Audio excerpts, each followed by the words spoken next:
ಆತ್ಮೀಯ ಸ್ಪರ್ಧಾ ಮಿತ್ರರೇ, ಸೊ ಈ ದಿನ ತಮಗೆ ಎಂದಿನಂತೆ ಎಲ್ಲರೂ ಸ್ಪರ್ಧಾ ಆಕಾಂಕ್ಷಿಗಳು ಪೊಲೀಸ್ ಹುದ್ದೆಗೆ ಭರ್ತಿಯಾಗಬೇಕೆಂಬ ತುಂಬ ಹಂಬಲದಲ್ಲಿದ್ದ ಆ ಆತ್ಮ ಯಾವ ರೀತಿ ತುಡಿತಿದೆಯಪ್ಪ ಅಂದ್ರೆ, ಯಾವಾಗ ನಾವು ಖಾಕಿ ಬಟ್ಟೆ ಹಾಕೋಬೇಕು, ಯಾವಾಗ ನಾವು ಗತ್ತಿನಿಂದ ಊರಾಗಿ ಬರಬೇಕು, 4 ಮಂದಿ ಒಂದು ಹೌದು ಅನಿಸ್ಕೋಬೇಕಂತೇಳಿ ಕಾಯಕತ್ತಿರ್ತಕ್ಕಂಥ ಆ ಮನಸ್ಸುಗಳಿಗೆ ಮೊಟ್ಟ ಮೊದಲ ಬಾರಿಗೆ ಹೇಳುವುದೊಂದೇ ಮಾರ್ಗದರ್ಶಿ ಕರಿಯರ್ ಅಕಾಡೆಮಿಗೆ ಸುಸ್ವಾಗತ ಎನ್ನುತ್ತಾ, ಈ ದಿನವನ್ನು ನಾವೇನು ಮಾಡೋಣಪ್ಪ ಅಂದ್ರೆ, ಹಲವಾರು ಪ್ರಶ್ನೋತ್ತರಗಳ ಮಾಲೆಯ ಜೊತೆಗೆ ಸವಿಸ್ತಾರವಾಗಿರ್ತಕ್ಕಂಥ ಒಂದು ತುಣುಕನ್ನು ನಿಮ್ಮ ಮುಂದೆ ತಂದಿಡುವ ಪ್ರಯತ್ನವನ್ನು ಮಾಡ್ತಾ ಇದ್ದೀನಿ.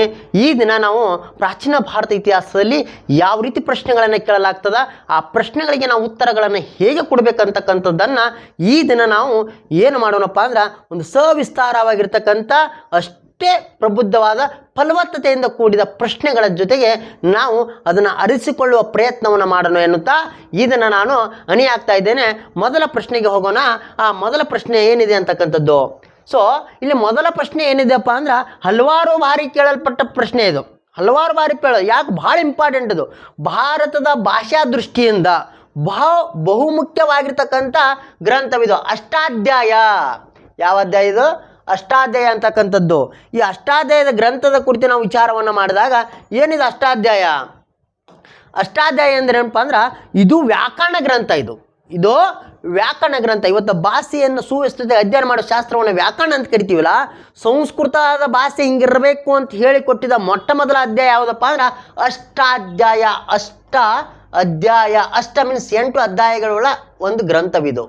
ಅಷ್ಟ ಅಂದರೆ ಏನಪ್ಪ ಅಂದ್ರೆ 8 ಅಧ್ಯಾಯಗಳುಳ್ಳ ಗ್ರಂಥ. ಸೊ ಇದು ಏನಂತೀವಪ್ಪ ಅಂದ್ರೆ, ಮೊಟ್ಟ ಮೊದಲ ವ್ಯಾಕರಣ ಗ್ರಂಥ. ಇದು ಸಂಸ್ಕೃತ ವ್ಯಾಕರಣ ಗ್ರಂಥ ಮೊಟ್ಟ ಮೊದಲ. ಯಾವುದು? ಅಷ್ಟಾಧ್ಯಾಯ. ಹಂಗಾರೆ ಇದು ಬರೆದ ಕರ್ತೃ ಯಾರು ಅಂತ ಪ್ರಶ್ನೆ ಬಂದಿದೆ. ಬಂದಿದ್ದ ಪ್ರಶ್ನೆ ಏನಪ್ಪ, ಬರೆದ ಕರ್ತೃ ಯಾರು? ಪಾಣಿನೋ, ಕೌಟಿಲ್ಯೋ, ವಿಶಾಖದತ್ತೋ, ಪತಂಜಲಿಯೋ? ಸೊ ಪ್ರಶ್ನೆಗಳು ಬಂದಾಗ ನಾವು ಕೌಟಿಲ್ಯನ ಬಗ್ಗೆ ಜಾಸ್ತಿ ಕೇಳಿದ್ದೀವಿ, ಸೊ ಪತಂಜಲಿಯ ಬಗ್ಗೆ ಕೇಳಿದ್ದೀವಿ. ನಾವು ಕೇಳದೇ ಇರೋ ಎರಡು ಜಾಸ್ತಿ ಯಾವುದಪ್ಪ? ವಿಶಾಖದತ್ತ, ಪಾಣಿನಿ. ಹೌದಾ? ಯಾಕೆ ನಾವು ಪಿಪ್ ಹಿಡ್ಕೊಂಡು ಇಲ್ಲಿವರೆಗೆ ನಾವು ಅಧ್ಯಯನವನ್ನು ಮಾಡಿವಲ್ಲ, ಹಿಡ್ಕೊಂಡು ಬಂದಾಗ ಅಲ್ಲಿ ಎಲ್ಲಿಯೂ ಕೂಡ ನಮಗೆ ಪಾಣಿನಿ ಜಾಸ್ತಿ ಮತ್ತು ವಿಶಾಖದತ್ತ ಜಾಸ್ತಿ ಬಂದಿಲ್ಲ. ಅವ್ರು ಜಾಸ್ತಿ ಅವಾಗ ಕೇಳಲ್ಪಟ್ಟ ಹೆಸರು ಕೌಟಿಲ್ಯ ಮತ್ತು ಪತಂಜಲಿ. ಸೊ ಕೌಟಿಲ್ಯ ಬಗ್ಗೆ ತಿಳ್ಕೊಳ್ಬೇಕಾದ್ರೆ ಕೌಟಿಲ್ಯ ಬಗ್ಗೆ ಏನು ತಿಳ್ಕೊಬೇಕು ನಾವು? ಯಾರಿಗೆ ಕೌಟಿಲ್ಯ? ಕೌಟಿಲ್ಯ ಇನ್ನೊಂದು ಹೆಸರು ಏನಪ್ಪ? ವಿಶಾಖದತ್ತ. ಯಾವ ದತ್ತ? ವಿಶಾಖದತ್ತ. ಸೊ ಇನ್ನೊಂದು ಹೆಸರು ವಿಷ್ಣು ಶರ್ಮಾ ಅಂತ ಕೂಡ ಕರಿತೀವಿ ನಾವು. ಯಾರು? ವಿಷ್ಣು ಶರ್ಮಾ. ಸೊ ಅದೇ ರೀತಿ ಚಾಣಕ್ಯ, ಅತಿ ಪ್ರಸಿದ್ಧವಾದ ಹೆಸರು ಚಾಣಕ್ಯ. ಅದಕ್ಕೆ ಅದನ್ನು ಚಾಣಕ್ಯ ನೀತಿ ಅಂತಾರೆ. ಚಾಣಕ್ಯ ಅಂತಕ್ಕಂಥ ಹೆಸರು ಬತ್ತು ಅಂದ್ರೆ ಅವನಲ್ಲಿ ಏನೋ ತಂತ್ರಗಾರಿಕೆ ಆದ ಅಂತ ಅರ್ಥ. ಅಷ್ಟು ಇನ್ನೊಂದು ಯಾರು ತಂತ್ರಗಾರಿಕೆಯನ್ನು ಮಾಡ್ತಾರೋ ಅವ್ರಿಗೆ ಚಾಣಕ್ಯ ಅಂತ ಕರೀತಾರ. ಜಾಸ್ತಿ ಯಾಕೆ ಅರ್ಥ ಆಗೋದಿಲ್ಲ, ಆ ರೀತಿ ತಂತ್ರಗಾರಿಕೆ ಯಾರಿಗಿತ್ತಪ್ಪ ಅಂದ್ರೆ ಈ ಕೌಟಿಲ್ಯನಿಗೆ ಇತ್ತು ಅಂತ. ಕೌಟಿಲ್ಯ ಬರೆದ ಗ್ರಂಥ ಯಾವುದಪ್ಪ ಅಂದ್ರೆ ಅರ್ಥಶಾಸ್ತ್ರ. ಯಾವ ಶಾಸ್ತ್ರ? ಅರ್ಥಶಾಸ್ತ್ರ. ಇವು ನನ್ನ ಭಾರತ ಅರ್ಥಶಾಸ್ತ್ರ ಪಿತಾಮಹ ಅಂತ ಕೂಡ ಕರೆದ್ರು ಕೂಡ ತಪ್ಪಲ್ಲ. ಭಾರತದ ಅರ್ಥಶಾಸ್ತ್ರದ ಪಿತಾಮಹ ಅಂತ ಕೂಡ ಕರೀತಾರೆ. ಯಾರನ್ನ? ಕೌಟಿಲ್ಯನ. ಈ ಕೌಟಿಲ್ಯನ ಬಗ್ಗೆ ನಾವು ಕೇಳಲ್ಪಟ್ಟಾಗ ಈತನು ಧನನಂದನಿಂದ, ನೋಡು ಯಾವನಂದ? ಧನನಂದ. ಯಾವ ನಂದಪ್ಪ ಅಂದ್ರ ನಂದ ವಂಶದ ರಾಜ್ಯನಾದ ಧನನಂದನಿಂದ ಅವಮಾನಿತನಾದ ತರುವಾಯ ಆ ಅವಮಾನದ ಸೇಡನ್ನು ತೀರಿಸಿಕೊಳ್ಳುವ ಸಲುವಾಗಿ ಈತನು ಏನು ಮಾಡ್ತಾನಪ್ಪ ಅಂದ್ರೆ, ತನ್ನ ಯಾವುದು ಪಾಟಲಿಪುತ್ರ ಅಂದ್ರೆ ಮಗಧದಿಂದ ಬೇರ್ಪಟ್ಟು ತಕ್ಷಶಿಲೆಗೆ ಹೋಗುವ ಸಂದರ್ಭದಲ್ಲಿ ಮಧ್ಯದಲ್ಲಿ ಒಬ್ಬ ಬಾಲಕ ಭೇಟಿ ಆಗ್ತಾನ. ಆ ಬಾಲಕನನ್ನು ಕರೆದುಕೊಂಡು ಹೋಗಿ ಆತನನ್ನು ಏನು ಮಾಡ್ತಾನಪ್ಪ ಅಂದ್ರೆ ಒಂದು ಪ್ರಬುದ್ಧ ರಾಜ್ಯನಾಗಿ ನಿರ್ಮಾಣ ಮಾಡಿ ಆ ರಾಜ್ಯನನ್ನು ಕರೆದುಕೊಂಡು ಬಂದು ಧನನಂದನ ಮೇಲೆ ದಾಳಿಯನ್ನು ಮಾಡಿ ಅಲ್ಲಿ ವಿಶಾಲವಾದ ಸಾಮ್ರಾಜ್ಯವನ್ನು ಕಟ್ತಾನ. ಆ ಸಾಮ್ರಾಜ್ಯವೇ ಯಾವುದಪ್ಪ ಅಂದ್ರೆ ಮೌರ್ಯ ಸಾಮ್ರಾಜ್ಯ. ಆ ಮೌರ್ಯ ಸಾಮ್ರಾಜ್ಯದ ನಿರ್ಮಾತೃ ಯಾರು? ಚಂದ್ರಗುಪ್ತ ಮೌರ್ಯ. ಈ ಚಂದ್ರಗುಪ್ತನ ಮೌರ್ಯದ ನಿಜವಾದ ರಾಜಕೀಯ ಗುರಿ ಯಾರಪ್ಪ ಅಂದ್ರೆ ಕೌಟಿಲ್ಯ ಆಗಿದ್ದನು. ಈತನಿಗೆ ಏನು ಮಾಡ್ತಾನಪ್ಪ ಅಂದ್ರೆ ಹೆಂಗೆ ರಾಜ್ಯಭಾರವನ್ನು ಮಾಡಬೇಕು, ಹೆಂಗೆ ರಾಜ್ಯಭಾರ ಮಾಡಬಾರಬಾರ್ದು, ನಮ್ಮಲ್ಲಿ ಯಾವ ತಂತ್ರಗಳನ್ನಿರಬೇಕು, ಯಾವ ರೀತಿ ತಂತ್ರಗಳನ್ನು ನಾವು ಜನರಿಗೆ ತಿಳಿದುಪಡಿಸಬೇಕು, ಜನರನ್ನು ಹೆಂಗೆ ನಾವು ನಿಯಂತ್ರಣ ಮಾಡಬೇಕು, ಹಾಗೂ ವೈರಿ ಜೊತೆ ಯಾವ ರೀತಿ ವರ್ತನೆ ಮಾಡಬೇಕನ್ನೋ ಒಂದು ಗ್ರಂಥವನ್ನು ರಚನೆ ಮಾಡ್ತಾನೆ. ಅದುವೇ ಅರ್ಥಶಾಸ್ತ್ರ. ಇದ್ರ ಏನಂತೀಪ ಸಪ್ತಾಂಗ ಸಿದ್ಧಾಂತವನ್ನು ತಿಳಿಸ್ತಾನೆ ಇದ್ರಾಗ. ಸಪ್ತಾಂಗ ಸಿದ್ಧಾಂತ ಯಾವ ಸಿದ್ಧಾಂತ? ಸಪ್ತಾಂಗ ಸಿದ್ಧಾಂತವನ್ನು ತಿಳಿಸ್ತಾನೆ ಇದ್ರಾಗ. ಸಪ್ತಾಂಗ ಸಿದ್ಧಾಂತ ಏನಪ್ಪ? ಒಂದನೇದು ರಾಜ್ಯ, ನಂತರ ಜನಪದ, ಅಮಾತ್ಯ, ಕೋಶ, ಕೋಟೆ, ಬಲ ಹಾಗೂ ಮಿತ್ರ. ಸೊ ಇವುಗಳ ಬಗ್ಗೆ ಜಾಸ್ತಿ ಹೇಳ್ತಾನೆ ಅವನು. ಸಪ್ತಾಂಗ ಸಿದ್ಧ. ಹೀಗಾಗಿ ಇವನು ಹೇಳ್ತೀವಿ ಭಾರತ ಮೆಕೆವೆಲಿ ಅಂತ ಕೂಡ ಕರೀತಾರೆ ಅವನಿಗೆ. ಭಾರತದ ಮೆಕೆವೆಲಿ ಅಂತಾರೆ ಇವನನ್ನು. ಏನಂತಾರ? ಭಾರತದ ಮೆಕೆವೆಲಿ ಅಂತಾರೆ. ಯಾರನ್ನ? ಅರ್ಥಶಾಸ್ತ್ರ ಕೌಟಿಲ್ಯನನ್ನ. ಸಪ್ತಾಂಗ ಸಿದ್ಧಾಂತ ಯಾವುದು? ರಾಜ್ಯ, ಜನಪದ, ಅಮಾತ್ಯ, ಕೋಶ, ಕೋಟೆ, ಬಲ, ಮಿತ್ರ. ಸೊ ಏನಿವು? ಇವು ರಾಜ್ಯ ಅಂದರೆ ನಮ್ಮದು ವಿಶಾಲವಾದ ಸಾಮ್ರಾಜ್ಯ ಇರ್ತದೆ ಯಾವಾಗಲೂ. ಸೊ ಆ ರಾಜ್ಯಕ್ಕೆ ಒಬ್ಬ ರಾಜ್ಯನ ಬೇಕು, ಒಬ್ಬ ರಾಜ್ಯ, ಒಬ್ಬ ಕಿಂಗ್ ಇರಬೇಕು. ಯಾರು ಮುಖ್ಯಸ್ಥಲ್ಲ ರಾಜ್ಯ ನಡ್ಸೋಕ್ಕಾಗಲ್ಲ. ಸೊ ಹಾಗೆ ಅದಕ್ಕೇನು ಮಾಡ್ತಾನಪ್ಪ ಅಂದ್ರೆ, ವಿಶಾಲ ರಾಜ್ಯ ಆಗಿತ್ತು ಅಂದ್ರೆ ಆ ವಿಶಾಲ ರಾಜ್ಯವನ್ನು ರಾಜ್ಯನಿಗೆ ನಿಯಂತ್ರಣ ಮಾಡೋಕ್ಕಾಗಲ್ಲ. ಅದಕ್ಕೋಸ್ಕರ ಪ್ರಾಂತ್ಯಗಳ ನಿರ್ಮಾಣ ಮಾಡುವಂತಾನ. ಅಂದ್ರೆ ಚಿಕ್ಕ ಚಿಕ್ಕ ಜನಪದಗಳನ್ನು, ಅಂದರೆ ರಾಜ್ಯವನ್ನು ಏನು ಮಾಡ್ತಾನಪ್ಪ, ಚಿಕ್ಕ ಚಿಕ್ಕ ಜನಪದಗಳಾಗಿ ನಿರ್ಮಾಣ ಮಾಡು ಅಂತ ಹೇಳ್ತಾನೆ.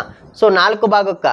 ಸೊ ಹೀಗಾಗಿ ಅವಕ್ಕೇನಂತಾನಪ್ಪ ಅಂದ್ರೆ ಜನಪದ ಅಂತ ಕೂಡ ಕರಿತಾನ, ರಾಜ್ಯ ಅಂತ ಕೊಡ್ತಾನೆ. ತಾನು ರಾಜ್ಯ ಒಬ್ಬನೇ ಎಲ್ಲವನ್ನ ನಿರ್ಣಯ ಮಾಡೋಕ್ಕಾಗಲ್ಲ. ಅದಕ್ಕೆ ಬುದ್ಧಿವಂತ ಒಂದು ಒಕ್ಕೂಟವನ್ನು ನಿರ್ಮಾಣ ಮಾಡ್ಕೊ ಅಂತ ಹೇಳ್ತಾನೆ. ಆ ಬುದ್ಧಿವಂತ ಒಕ್ಕೂಟ ಯಾವತ್ತಪ್ಪ? ಅಮಾತ್ಯರು, ಬುದ್ಧಿವಂತ ಮಂತ್ರಿಗಳಿರಬೇಕು. ವಿಚಿತ್ರ ಏನಪ್ಪ ಅಂದ್ರೆ ಇವತ್ತು ನಮ್ಮ ರಾಜಕೀಯದಲ್ಲಿ ಅಬುದ್ಧಿವಂತರೇ ಜಾಸ್ತಿ ಅದಾರ. ಯಾಕಪ್ಪ ಅಂದ್ರೆ ಅದಕ್ಕೆ ಸಂಬಂಧ ಇಲ್ಲದ ಖಾತೆಗಳೇ ಜಾಸ್ತಿ ಇದ್ದವರು. So then whatever it may be. So ನಂತರ ಏನು? ಕೋಶ ಮೀನ್ಸ್ ದುಡ್ಡು, ಖಜಾನೆ ಅಂದರೆ ಬಜೆಟ್ ಇರಬೇಕು. ಕಂದಾಯವನ್ನು ವಸೂಲಿ ಮಾಡಬೇಕು ಅಂತ ಹೇಳ್ತಾನೆ. ಕಂದಾಯವನ್ನು ವಸೂಲಿ ಮಾಡಬೇಕು ಅಂತ ಹೇಳ್ತಾನೆ. ರಾಜ್ಯ ನಡಿಬೇಕು, ಕಂದಾಯ ಎಲ್ಲರೂ ರಾಜ್ಯ ನಡೆಸೋಕ್ಕಾಗಲ್ಲ, ಅದಕ್ಕೆ ಕಂದಾಯ ವಸೂಲಿ. ಸೊ ಇವೆಲ್ಲವನ್ನ ರಕ್ಷಣೆ ಮಾಡೋಕ್ಕೆ ಏನು ಬೇಕಪ್ಪ ಅಂದ್ರೆ ರಾಜನಿಗೆ ಸುತ್ತೆಲ್ಲ ಕೋಟೆ ಇರಬೇಕು ಅಂತ ಹೇಳ್ತಾನೆ. ಕೋಟೆಯ ಜೊತೆಗೆ 7 ಗುಪ್ತದ್ವಾರಗಳಿರಬೇಕು ಅಂತಾನೆ. 7 ಗುಪ್ತದ್ವಾರಗಳು. ಸೊ ಅದ್ರಾಗ 5 ಗುಪ್ತದ್ವಾರಗಳು ಎಲ್ಲ ಅಂದರೆ ರಾಜ್ಯದ ಪರಿವಾರಕ್ಕೂ ಗೊತ್ತಿರಬೇಕು. ಆದರೆ 2 ಗುಪ್ತದ್ವಾರಗಳು ಕೇವಲ ಮಂತ್ರಿ, ಆ ರಾಜ್ಯ ಮತ್ತು ತನ್ನ ಆಪ್ತ ಮಂತ್ರಿಗೆ ಮಾತ್ರ ಗೊತ್ತಿರಬೇಕಂತ. ಇವನ್ ತನ್ನ ಹೆಂಡತಿ ಕೂಡ ಗೊತ್ತಿರಬಾರ್ದು ಅಂತ ಹೇಳ್ತಾನೆ. ಸೊ ಯಾಕಂದ್ರೆ ಯಾವಾಗ ಹೆಂಡತಿಯರು ಅವಾಗ ಹೊಳೆ ಚೂರಿ ಆಗ್ತಾರೋ ಗೊತ್ತಿಲ್ಲ. ಇವತ್ತಿನ ಜಮಾನ ನೀವು ನೋಡಾಕತ್ತೀರಿ. ಸೊ ಅದು ಅವಾಗ ಹೇಳ್ಬಿಟ್ಟಾನೆ ಚಾಣಕ್ಯ. ನಂತರ ಆಮೇಲೆ ಯಾವುದಪ್ಪ ಅಂದ್ರೆ ಬಲ ಮೀನ್ಸ್ ಸೈನ್ಯ. ಒಂದು ಬಲಿಷ್ಠವಾದ ಸೈನ್ಯವನ್ನು ಹೊಂದಿರಬೇಕು, ಅಂತ ಹೇಳ್ತಾನೆ. ಯಾರೋ? ಕೌಟಿಲ್ಯ ಅಂತಕ್ಕಂಥದ್ದು. ಯಾಕೆ? ಬಲ ಇರ್ಲಿಕ್ಕಂದ್ರೆ ಈ ಪಕ್ಕದ ರಾಜ್ಯಗಳನ್ನ ಮೇಲೆ ದಾಳಿ ಮಾಡೋ ಪ್ರಯತ್ನ ಉಂಟಾಗ್ತದ. ಅದಕ್ಕೆ ಹೇಳ್ತಾನೆ ಇನ್ನೊಂದು ಮುಂದುವರಿದು, ಪಕ್ಕದ ರಾಜ್ಯರೊಂದಿಗೆ ಮಿತ್ರತ್ವ ಇರಬೇಕು ಅಂತ ಹೇಳ್ತಾನೆ ನಮಗೆ. ಮಿತ್ರತ್ವ, ಪಕ್ಕದ ರಾಜ್ಯರೊಂದಿಗೆ ಏನ್ಬೇಕಪ್ಪ ಅಂದ್ರೆ ಒಳ್ಳೆಯ ಸ್ನೇಹವನ್ನು ಸಂಪಾದಿಸಿರಬೇಕು. ಯಾಕಂದ್ರೆ ಅರಮನೆಗಿಂತ ನೆರಮಣಿ ಲೇಸ್ ಅಂತ. ಅಂದ್ರೆ ಅವ್ರು ಸುಖಿಯಾಗಿದ್ದಾರೆ, ನಮ್ಮ ಜೊತೆ ಅವ್ರು ಒಳ್ಳೆ ಭಾವ ಇತ್ತು, ನಮ್ಮ ಜೊತೆ ಯುದ್ಧ ಮಾಡೋ ಏನು ಪ್ರಮೇಯ ಬರುವುದಿಲ್ಲ. ಹೀಗಾಗಿ ಪಕ್ಕದ ಜೊತೆ ಒಳ್ಳೆದಿರ್ಬೇಕು. ಒಂದು ವೇಳೆ ಅವರು ಅದಕ್ಕೆ ಒಪ್ಕೊಳ್ಳಿಲ್ಲ ಅಂದ್ರೆ ಮಿತ್ರನ ಮಿತ್ರ ಏನಾಗಿರ್ತು? ಶತ್ರುವಿನ ಶತ್ರು ಮಿತ್ರ ಆಗಿರಬೇಕಂತ. ಶತ್ರುವಿನ ಶತ್ರು ಮಿತ್ರ. ಯಾವಾಗ ಪಕ್ಕದ ಶತ್ರು ಆಗ್ತಾನೋ ಅವನಿಗೆ ಒಬ್ಬ ಶತ್ರು ಇರ್ತಾನೆ, ಅವನಿಗೆ ಮಿತ್ರ ಮಾಡ್ಕೊ ಅಂತ ಹೇಳ್ತಾನೆ. ಇವತ್ತು ನಮ್ಮ ರಾಜಕೀಯ ಪರಿಸ್ಥಿತಿ ನಡೆದಿರೋದು ಹಾಗೆ. ಭಾರತವನ್ನು ನಾವು ನೋಡಿದಾಗ ಒಂದು ಸಣ್ಣ ಉದಾಹರಣೆ ಕೊಡ್ತಿದ್ದೀನಿ ನಿಮಗೆ. ಏನು ಹೇಳ್ತಾನೆ ಅವನು?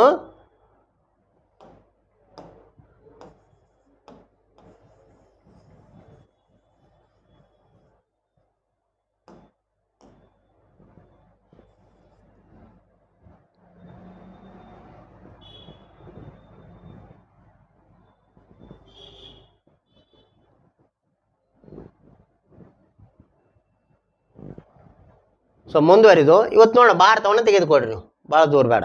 ಸೊ ಭಾರತವನ್ನು ತೆಗೆದುಕೊಂಡು ನೋಡಿದಾಗ ನಮಗೆ ಕಂಡು ಬರ್ತಕ್ಕಂಥದ್ದು ಮುಖ್ಯವಾಗಿ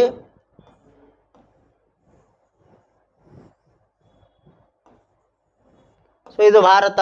ಇಲ್ಲಿ ಪಕ್ಕದಲ್ಲಿ ಒಂದು ಐತಿ ನಮಗೆ ಯಾವಾಗಲೂ ಕಾಡ್ತಕ್ಕಂಥದ್ದು, ನಿಮ್ಗೆ ಗೊತ್ತಿರ್ತಕ್ಕಂಥದ್ದೇ.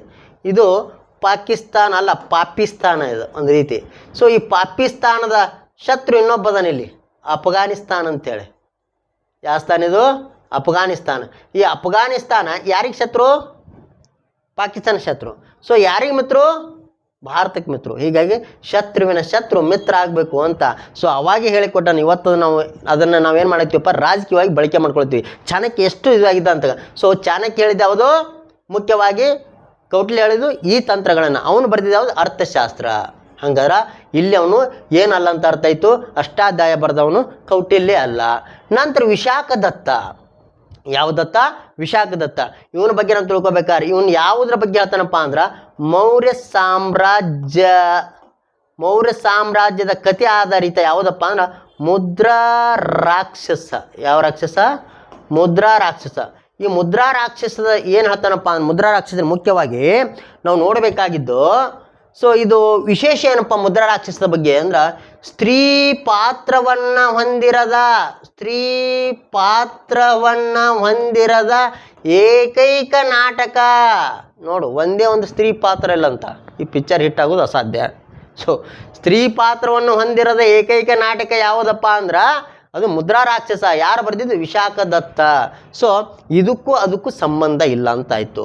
ಸೊ ಪತಂಜಲಿ ಅಂತೂ ಹೇಳಿದೆ ಯಾವುದಪ್ಪ ಅಂದ್ರೆ ಯೋಗ ಸೂತ್ರಗಳು. ಒಟ್ಟಿನಲ್ಲಿ ಕೌಟಿಲ್ಯ ಅಲ್ಲ, ಯಾವುದು ಕೌಟಿಲ್ಯ ಅಲ್ಲ, ವಿಶಾಖ ದತ್ತ ಅಲ್ಲ, ಪತಂಜಲಿ ಅಲ್ಲ. ಉತ್ತರ ಯಾವುದಪ್ಪ ಅಂದ್ರೆ ಪಾಣಿನಿ ಅಂತಕ್ಕಂಥದ್ದು. ಈತನನ್ನು ಏನಂತೀವಪ್ಪ ಅಂದ್ರೆ ಸಂಸ್ಕೃತ ವ್ಯಾಕರಣದ ಕರ್ತೃ, ಸಂಸ್ಕೃತ ವ್ಯಾಕರಣದ father of the Sanskrit grammar. So ಮೊಟ್ಟ ಮೊದಲು ಸಂಸ್ಕೃತ ವ್ಯಾಕರಣದ ಪಿತಾಮಹ ಯಾರಂತ ಕರಿತೀವಪ್ಪ ಅಂದ್ರೆ ಪಾಣಿನಿ. ಯಾರು? ಪಾಣಿನಿ. ಉತ್ತರ ಯಾವುದಪ್ಪ ಅಂದ್ರೆ ಅಷ್ಟಾಧ್ಯಾಯ ಗ್ರಂಥದ ಕರ್ತೃ ಪಾಣಿನಿ ಅಂತಕ್ಕಂಥದ್ದು. ಈಗ ಮುಂದಿನ ಪ್ರಶ್ನೆಗೆ ಆಗೋಣ. ಮುಂದಿನ ಪ್ರಶ್ನೆ ಸೊ ಮುಂದುವರೆದು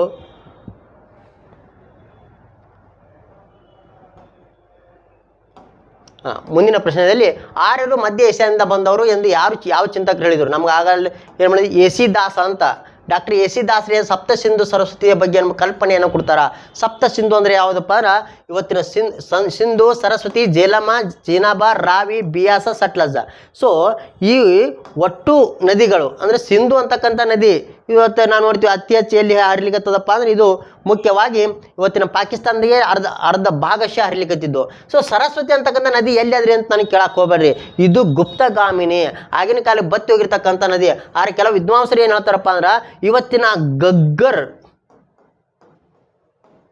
ಮತ್ತು ಹಕ್ರ ಎಂಬ ನದಿಗಳು, ಈ ನದಿಗಳೇ ಏನಾಗಿರ್ಬೋದು ಅಂತ ಹೇಳ್ತಾನೆ ಅವನು, ಸರಸ್ವತಿ ನದಿ ಆಗಿರ್ಬೋದು ಅಂತ ಹೇಳ್ತಾನೆ ಅವನು. ಈ ನದಿಗಳೇ ಸರಸ್ವತಿ ನದಿ ಆಗಿರ್ಬೋದು ಅಂತ ಹೇಳ್ತಾನೆ ಅವನು. ಸೊ ಒಟ್ಟಿನಲ್ಲಿ ಜೇಲಂ ಇರ್ಬೋದು, ಚಿನಾಬ್ ಇರ್ಬೋದು, ರಾವಿ, ಬಿಯಾ, ಸಟ್ಲಜ್, ಇವೆಲ್ಲ ಸಪ್ತ ಸಿಂಧು ಸರಸ್ವತಿ ವಲಯ. ಅಂದ್ರೆ ಇಲ್ಲಿ ಎಲ್ಲ ನದಿಗಳ ದಂಡೆಯಲ್ಲಿ ಹುಟ್ಟಿದವರು ಅಂತ ಹೇಳ್ತಾನೆ ಅವನು. ಯಾರು? ಆರ್ಯರು ಮಧ್ಯ ಏಷ್ಯಾದಿಂದ ಬಂದವರಲ್ಲ ಇವರು, ಎಲ್ಲ ಸಪ್ತ ಸಿಂಧು. ಯಾಕಂದ್ರೆ ಮುಖ್ಯವಾಗಿ ವೇದಗಳಲ್ಲಿ ಏನು ಉಲ್ಲೇಖವನ್ನು ಮಾಡ್ತಾರಪ್ಪ ಅಂದ್ರೆ ನಮ್ಮ ಪವಿತ್ರವಾದ ನದಿ ಯಾವುದಪ್ಪ? ಸಿಂಧು ಅಂತ ಹೇಳ್ತಾರೆ ಅವರು. ಸಿಂಧು ನದಿಯ ಬಗ್ಗೆ ಹಲವು ಸಲ ಉಲ್ಲೇಖವನ್ನು ಮಾಡ್ತಾರೆ. ಗಂಗಾ ನದಿನ 2 ಸಲ ಇವಲ್ಲಿ ಉಲ್ಲೇಖ ಆಗ್ಯದ ವೇದಗಳಲ್ಲಿ, ಯಮುನಾ ನದಿ ಒಂದೇ ಸಲ ಉಲ್ಲೇಖ ಆಗ್ಯದ. ಹೀಗಾಗಿ ಆ ಭೂಮಿಯ ಬಗ್ಗೆ, ಆ ನೆಲದ ಬಗ್ಗೆ ಜಾಸ್ತಿ ಅಭಿಮಾನ ಯಾರಿಗಿರ್ತಪ್ಪ? ಅಲ್ಲಿದ್ದವ್ರಿಗೆ ಮಾತ್ರ, ಹೊರಗಿನಿಂದ ಬಂದವ್ರಿಗೆಲ್ಲ. ಹೀಗಾಗಿ ಡಾಕ್ಟರ್ ಎ ಸಿ ದಾಸ್ ಏನು ಹೇಳ್ತಾರಪ್ಪ ಅಂದ್ರೆ ಈ ಆರ್ಯರು ಹೊರಗಿನಿಂದ ಬಂದವರಲ್ಲ, ಅವರು ಮೂಲತಃ ಎಲ್ಲಿಯವರಪ್ಪ ಅಂದ್ರೆ ಸಪ್ತ ಸಿಂಧು ಸರಸ್ವತಿ ವಲಯದವರು. ಅಂದ್ರೆ ಇವತ್ತಿನ ಪಂಜಾಬ್ ಹಾಗೂ ಸಿಂಧ್ ಭಾಗದವರು ಅಂತ. ಇವತ್ತು ಪಂಜಾಬ, ಸಿಂಧ, ಪಾಕಿಸ್ತಾನ ಏನು ಕರಾಚಿ, ರಾವಲ್ಪಿಂಡಿ, ಪೇಶಾವರ್ ಅದಾವಲ್ಲ, ಈ ಭಾಗದವರು ಅಂತ ಹೇಳ್ತಾರೆ ಅವರು. ಆದರೆ ಇಲ್ಲಿ ಮುಂದುವರೆದು ಇಲ್ಲೊಬ್ಬ ಚಿಂತಕ ಈ ಪ್ರೊಫೆಸರ್ ಮ್ಯಾಕ್ಸ್ ಮುಲ್ಲರ್ ಅವರು ಏನು ಹೇಳ್ತಾರ, ಲೋಕಮಾನ್ಯ ಬಾಲ ತಿಲಕರು ಏನು ಹೇಳ್ತಾರ, ದಯಾನಂದ ಸರಸ್ವತಿ ಅಂತ. ಅಂದ್ರೆ ಯಾರಿಗೆ ಹೋಲಿಕೆ ಆಗ್ತಂತಕ್ಕಂಥ ನೋಡಿದಾಗ ಮುಖ್ಯವಾಗಿ ನೋಡ್ರಿ,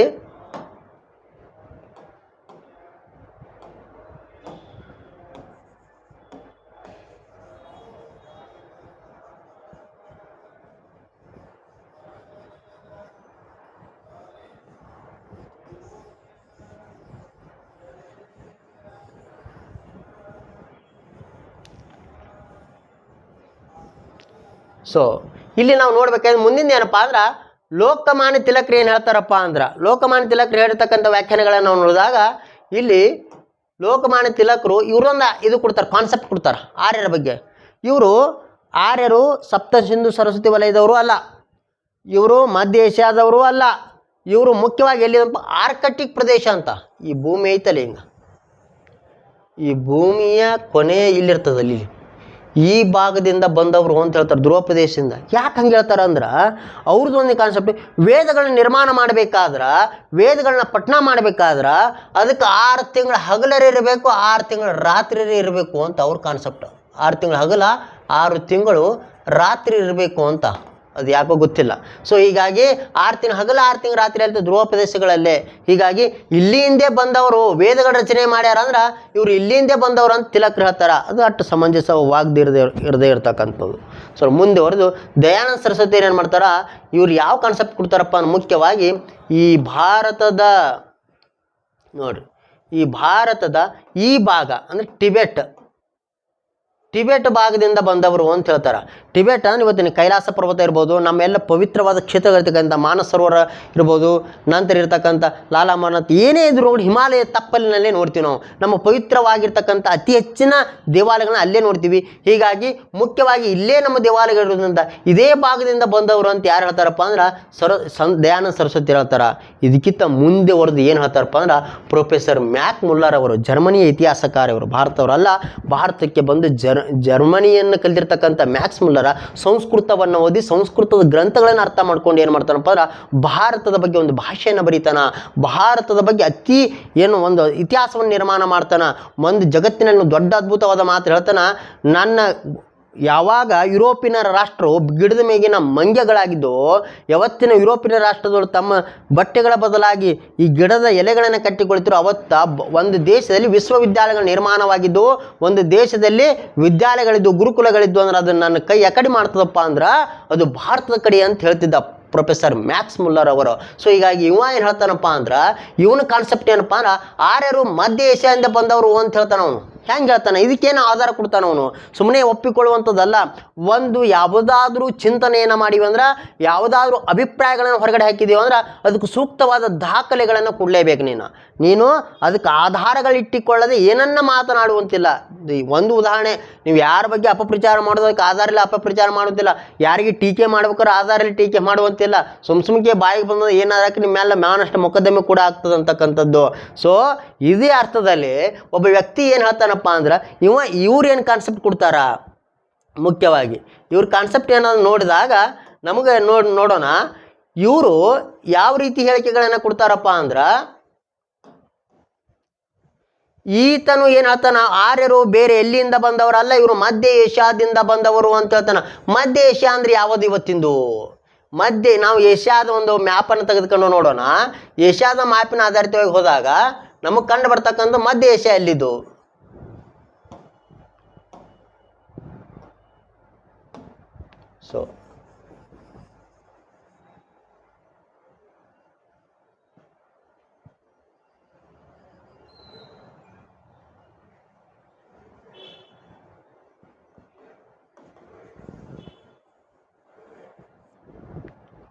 ಸೊ ಇದು ಬಂಗಾಳ ಕೊಲ್ಲಿ, ಇದು ಅರಬ್ಬಿ ಸಮುದ್ರ, ಇದು ಹಿಂದೂ ಮಹಾಸಾಗರ, ಇವು ಗಲ್ಫ್ ರಾಷ್ಟ್ರಗಳು. ಸೊ ಇದು ಯಾವುದಿದು Africa, so whatever. So ಇದು ಯುರೋಪ ಈ ಭಾಗ. ಸೊ ಇದು ಏಷ್ಯಾ, ಇದು ಯುರೋಷಿಯಾ ಈ ಕಡೆ ಭಾಗ. ಸೊ ಈ ಭಾಗದಿಂದ ಬಂದವರು ಅಂತ ಹೇಳ್ತಾರೆ. ಯಾಕೆ ಈ ಭಾಗ ಅಂದರೆ ಮಧ್ಯ ಏಷ್ಯಾ, ಈ ಭಾಗದಲ್ಲಿ ಯಾವ ಬರ್ತಪ್ಪ ಅಂದ್ರೆ ಮುಖ್ಯವಾಗಿ ಇರಾಕ್ ಇರ್ಬೋದು, ಇರಾನ್ ಇರ್ಬೋದು, ಪರ್ಷಿಯಾ ಅಂದರೆ ಇದೇ ಭಾಗ, ಆಮೇಲೆ ಕಜಕಿಸ್ತಾನ, ಉಜ್ಬೇಕಿಸ್ತಾನ, ತುಜ್ಬೇಕಿಸ್ತಾನ, ಅಫ್ಘಾನಿಸ್ತಾನ, ಈ ಭಾಗ ಇವು ಏನಾಗಿರ್ತಾವಪ್ಪ ಅಂದ್ರೆ ಈ ಭಾಗದಲ್ಲಿ ಯಾಕೆ ಬಂದಾರ ಅಂತ ಹೇಳ್ತಾನಪ್ಪ ಅಂದ್ರೆ ಪರ್ಷಿಯಾ, ನೀವು ಪಾರ್ಸಿ ಇದನ್ನು ಕೇಳಿರ್ಬೋದು ಧರ್ಮವನ್ನು. ಈ ಪಾರ್ಸಿ ಧರ್ಮದ ಶ್ರೇಷ್ಠ ಗ್ರಂಥ ಯಾವುದು? ಜಂಡ್ ಅವ್ಯಸ್ತ. ಯಾವ ಅವ್ಯಸ್ತ? ಜಂಡ್ ಅವ್ಯಸ್ತ ಅಂತಕ್ಕಂಥದ್ದು. ಈ ಜಂಡ್ ಅವ್ಯಸ್ತ ಮೀನ್ಸ್ ವೇದ ಅಂತ ಅರ್ಥ. ಅವ್ಯಸ್ತ ಮೀನ್ಸ್ ವೇದ ಅಂತ ಅರ್ಥ. ಅಲ್ಲಿನ ಅವ್ಯಸ್ತಗಳು ನಮ್ಮ ವೇದಗಳಿಗೆ ಸಮಾನ. ಅಲ್ಲಿ ಕೂಡ ಪ್ರಮುಖವಾಗಿ 4 ಅವ್ಯಸ್ತಗಳು ಬರ್ತಾವಂತ, ಇಲ್ಲಿ ಕೂಡ 4 ವೇದಗಳು ಬರ್ತಾವ. ಹೀಗಾಗಿ ಅಲ್ಲಿನ ಅವ್ಯಸ್ತಗಳು ಇಲ್ಲಿನ ವೇದಗಳು ಅಂತ ಹೇಳ್ತಾನವನು. ಮುಖ್ಯವಾಗಿ ಅಲ್ಲಿಯ ಜನರಿಗೆ ನಮ್ಗೆ ಯಾವುದು ಭಾಷಾ ಸಾಮ್ಯತೆಯನ್ನು ಕೊಡ್ತಾನವನು. ಏನು ಭಾಷಾ ಸಾಮ್ಯತೆ? ಭಾಷಾ ಸಾಮ್ಯತೆ ಅಂದರೆ ಯಾವ ರೀತಿ ಭಾಷಾ ಸಾಮ್ಯತೆ? ಸೊ ನೋಡು, ಕೆಲವೊಂದು ಈ ಭಾಷೆಗಳು ಅಪಭ್ರಂಶ ಆಗುತ್ತಾ, ಪದಗಳ ಬಗ್ಗೆ ಸಾಮ್ಯತೆ ಹೆಂಗೆ ಉಂಟಾಗ್ತದಲ್ಲ ಒಂದು ಉದಾಹರಣೆ. ಇವರು ಯಾವಾಗಲೂ ಪಾರ್ಸಿ ಜನಾಂಗದವರು ಅಂದರೆ ಪರ್ಷಿಯಾ ದೇಶದವರು ಏನು ಮಾಡ್ತಿರಪ್ಪ ಅಂದ್ರೆ ಹಕಾರಕ ಸಕಾರವನ್ನು ಬಳಕೆ ಮಾಡ್ತಿರು. ಹಕಾರಕ ಸಕಾರ ಹೆಂಗ? ಹಕ ಸಕಾರವನ್ನು ಬಳಕೆ ಮಾಡ್ತಿರು, ಅದು ಹಕಾರವನ್ನು ಬಳಕೆ ಮಾಡ್ತಿದ್ರು. ಇದನ್ನ ಜಾಸ್ತಿ ನೋಡು. ನಾವು ಹೆಂಗಿಲ್ಲಿ ಅಸುರ ಅಂತಿದ್ದೇವೆ.